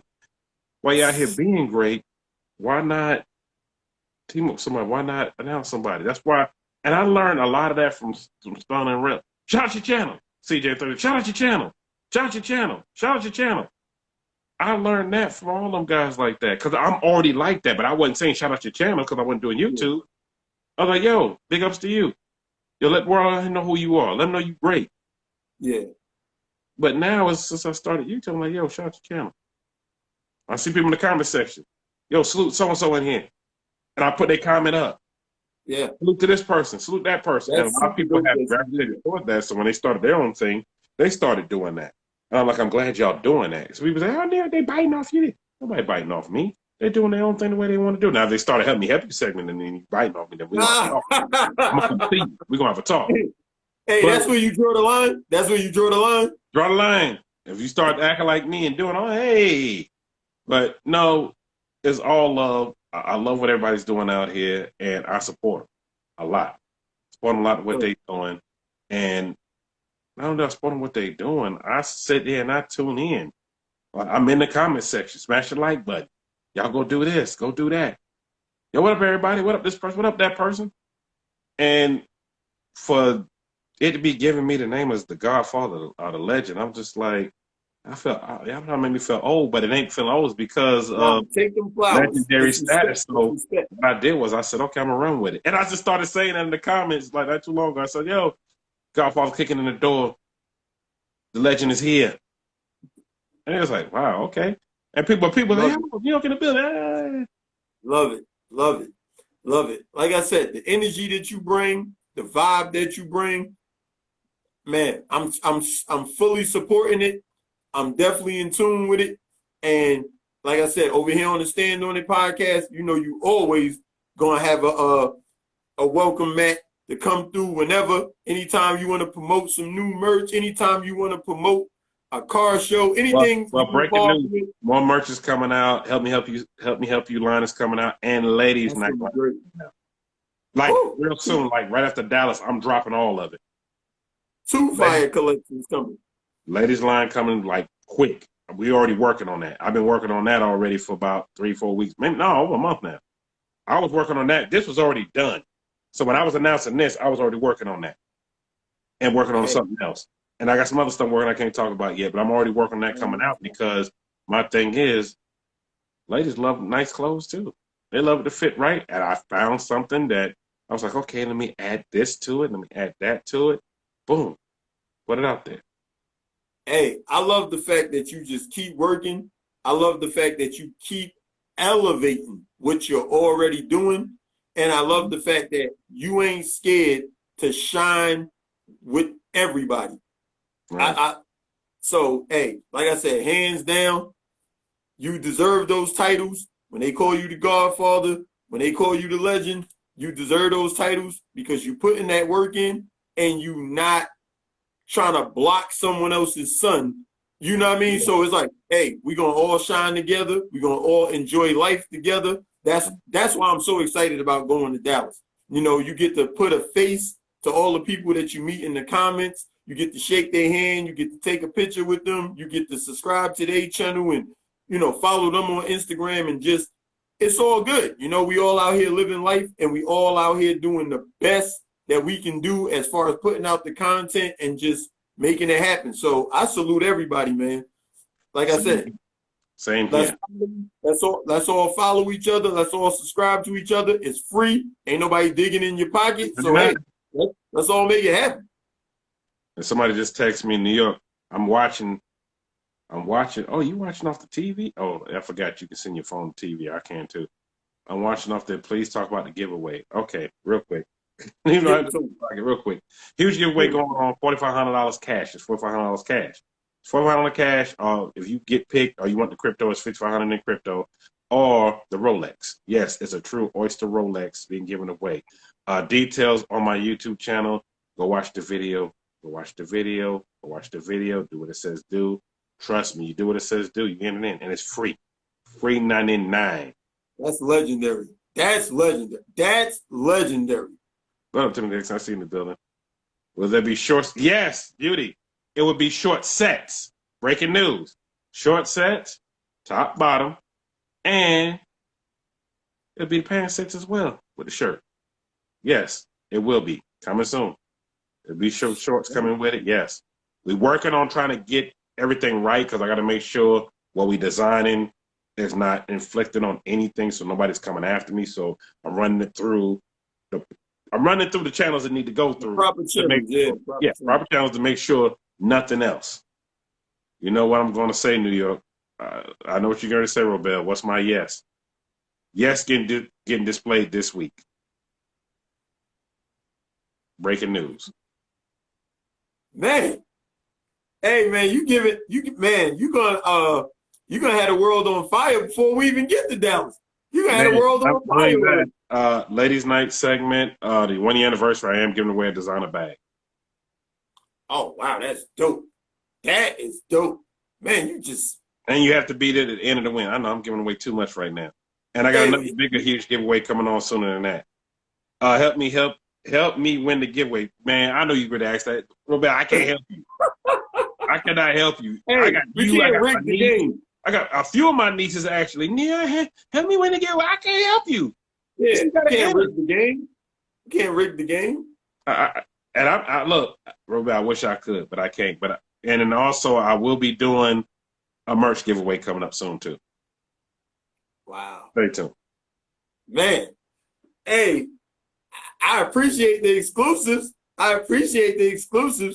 Hey, I know everybody in here is already following New York in your city, but on my side, make sure y'all go follow New York in your city. Make sure y'all click the link on his Instagram. Get right over to that YouTube channel so y'all can like, comment, and subscribe.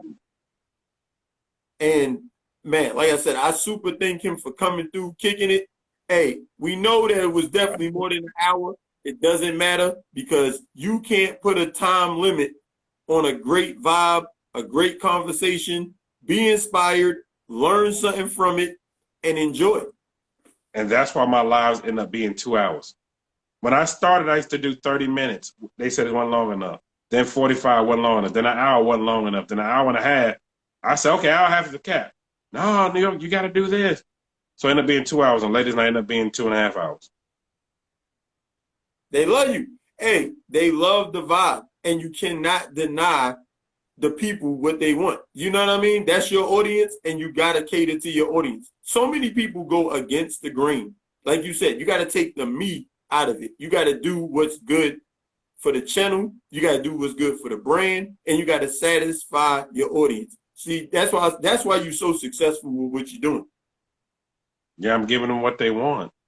And exactly. I've even got, it's so crazy. One of my cousins hit me up. Shout out to my cousin Ill Will, who always say he's always in there now. And he said, you know what? I was going to say you're giving them too much, but you ain't giving them enough. You ain't giving them enough. He said, bro, people love you and they want it. They want everything you bring it. Said you keep bringing it and they want it. You keep adding stuff, they love it. He said, I haven't seen anything you've added that nobody does not like. I said, you're right. I said, but I take time and think about what I'm doing. I'm playing chess, not checkers. I'm taking my time to show people, like, to bring stuff to the channel that I know people are going to love. Because I know if I love it, I know they're going to love it even more. Now that I like it, I love it. I say, I love this. I love that. I bring this to the channel. And I learned that, believe it or not, from a lady that I watch that bakes. Oh, Inspiration came from that. She bakes, and I remember I first started watching her in 2012, 13 on YouTube. She only had 100, 200 subscribers at the time. She's sitting at 12 million.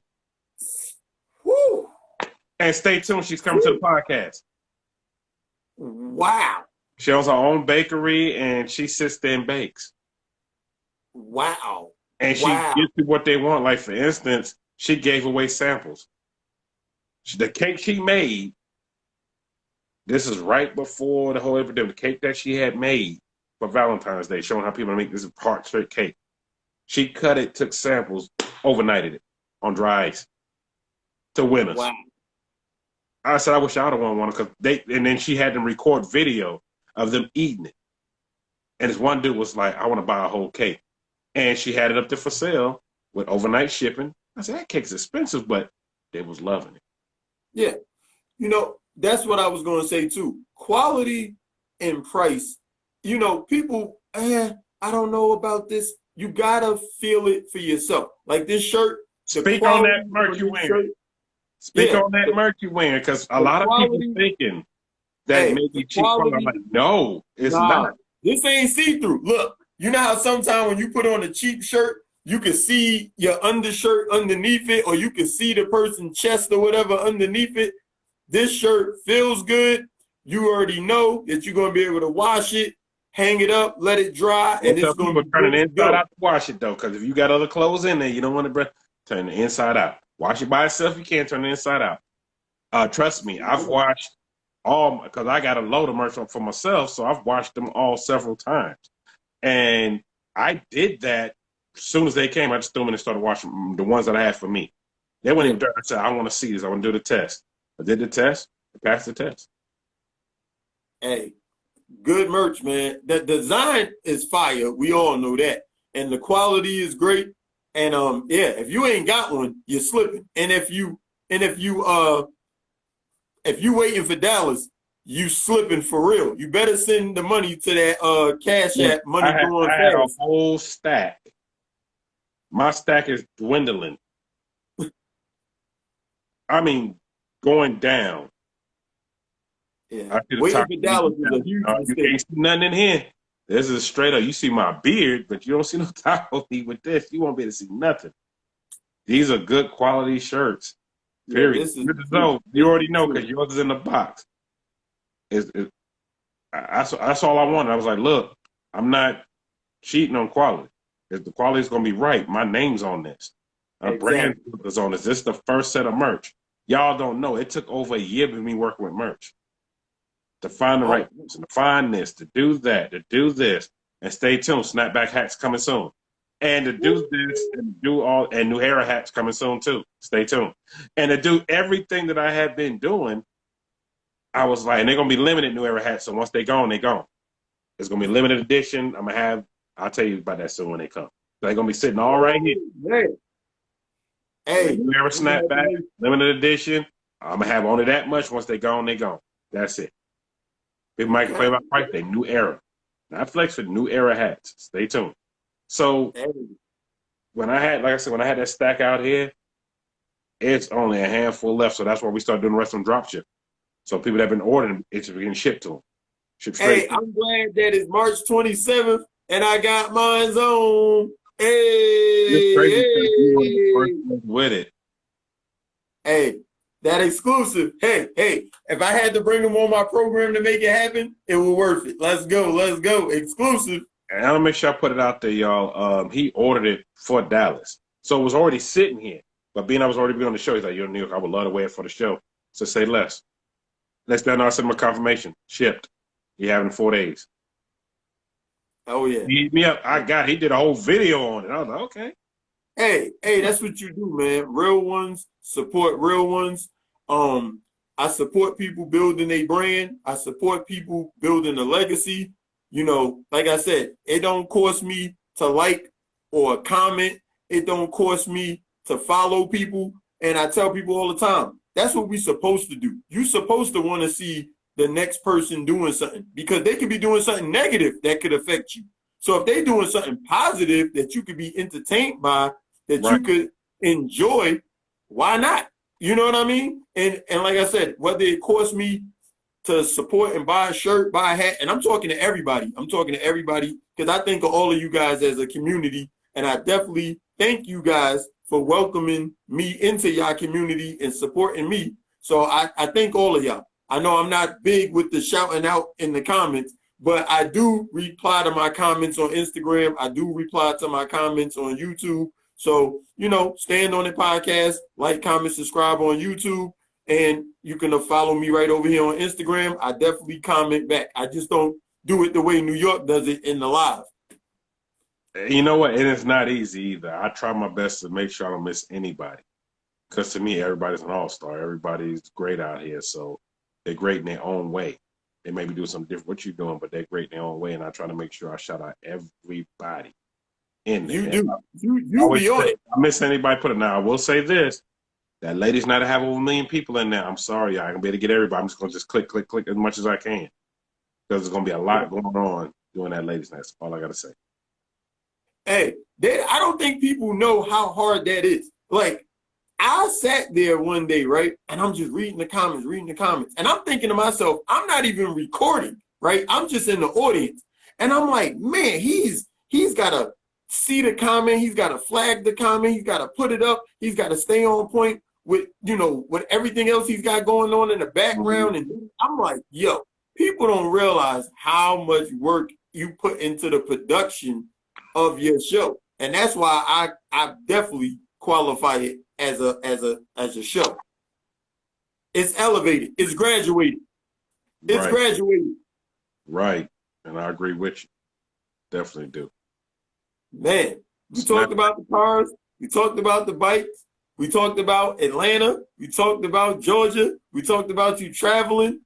Man, I mean, I don't even know. Is there anything else you want to tell the people? I mean, I feel like they got a good solid take on you. I got a lot. They don't even talk about. All I gotta say is stay tuned. There's more to come. There's some big stuff happening this year. More merch gonna be out. And also, let me tell this breaking news. Next month, the website and app should be out to order your merch. Leveling up. And for the app, I'm gonna put it out there right now.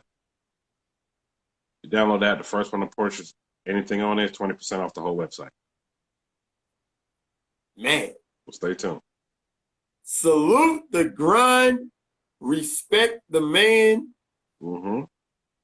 I mean, hey, this is why you're winning. And I hope, like I said, people take that away from this. You have to grind to shine. You have to invest in yourself. You have to believe in yourself. And you have to take those leaps of faith. You got to take the risk. If you don't take the risk, how can you get the reward? You have to invest in yourself and say, hey, you get a stimulus check or something, invest it in you. Make your channel that much better. So this way, people want to come back. All this studio stuff that I bought, that came from the first stimulus check last year. I took that whole check and invested in everything for the podcast. Look at that. A friend of mine who I figured was a friend of mine. Yo, that's stupid. Why would you do that? I wouldn't do that. And that's why you wouldn't. And that's why he was like, yo, how did production get like this? I said, you remember that money you told me? Why was I stupid enough to do that? Voila. And I didn't even use all of it for that. I shopped around, found some deals, and I used a third of it. And the rest of it I put, I was like, oh, wow. That's what I was.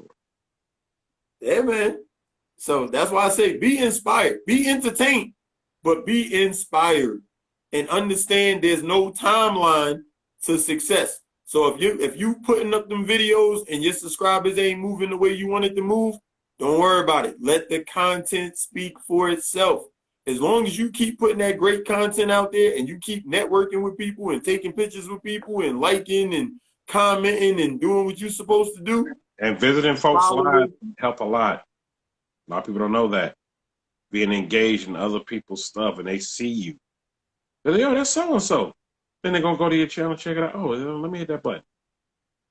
Oh, they There you got go. video. Let me go watch this video. Oh, they did that. Oh, let me go check out this video. At the end of the He day, just gave y'all some game. it's all about putting that grind in. Hey, man. I thank you. I thank you for coming on the program. Like I said, it's like talking to one of the homies. Like literally, I don't even feel like an interview at all. This is like just a great conversation, And and that's how everybody just got to tune in. that's how it's supposed to be. Shout out to everybody that was tuned in. I know it's long, but I can't tell my story in an hour. And I still have more stuff left, but I can't tell it all. You can't tell it all. My life didn't happen today.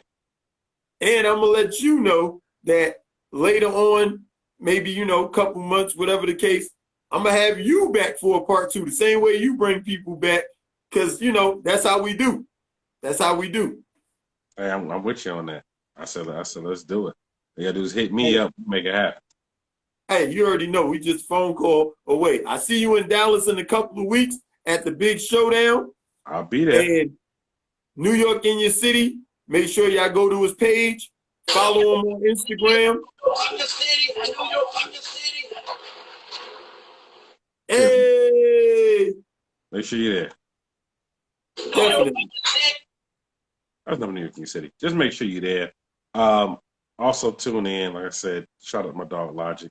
Let me come through. Yeah. Like the 8th time been interviewed, and each one has been different. Like I haven't told I told my story, but it's always been something extra getting added in. Like he asked about my first car. He asked me about, this. Then we got the vibe talking about New York. And that's what happens sometimes when you talk to folks from New York. You start vibing about stuff that happened. Like we didn't even talk about BIM. We didn't even talk about Models. We didn't even talk we talk about Dr. J. I ain't even gonna go there. We talk about Buster Browns. Yes, Buster. Look. We're gonna say that for another time. We didn't even talk about Delaney Street. We didn't talk about, and no, not everything on Canal Street is fake. They got some good shit in there, but I'm about to say everything on Canal Street ain't fake. No. But we haven't talked about a lot of stuff. But you know what? We will on the next one. Oh yeah, for sure. So y'all know later on this year, probably in the summer, maybe late summer, whatever, he's back. Support your boy New York in your city. Support your boy Logic in the Stand On It podcast. And hey, everybody be safe. Invest in yourself. Believe in yourself. And take action. Take action. Press the button. Take action. Thank you. Salute. Yes, sir. Peace. Safe out there, everyone. Yeah, guys. As y'all seen, New York in your city came through to the Stand On It podcast. Great energy. I thank you guys for tuning in. Y'all know I'm not going to leave the show without playing the theme song. So I'm going to make sure I play my theme song before we get up out of here. I know it was a long program, but it was a lot to talk about. And it's all good, man. Make sure y'all go over to YouTube, like, comment, and subscribe to Stand On It podcast. And make sure you guys invest in yourselves. Invest in yourselves. Most important thing. I want to see everybody at the top.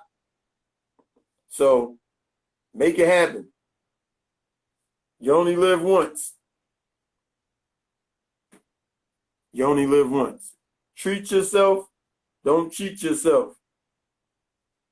It is what it is. Life is what you make it. It's not what somebody else tells you it is. It's what you make it. R Breeze 518. Appreciate you for the theme song. Yeah.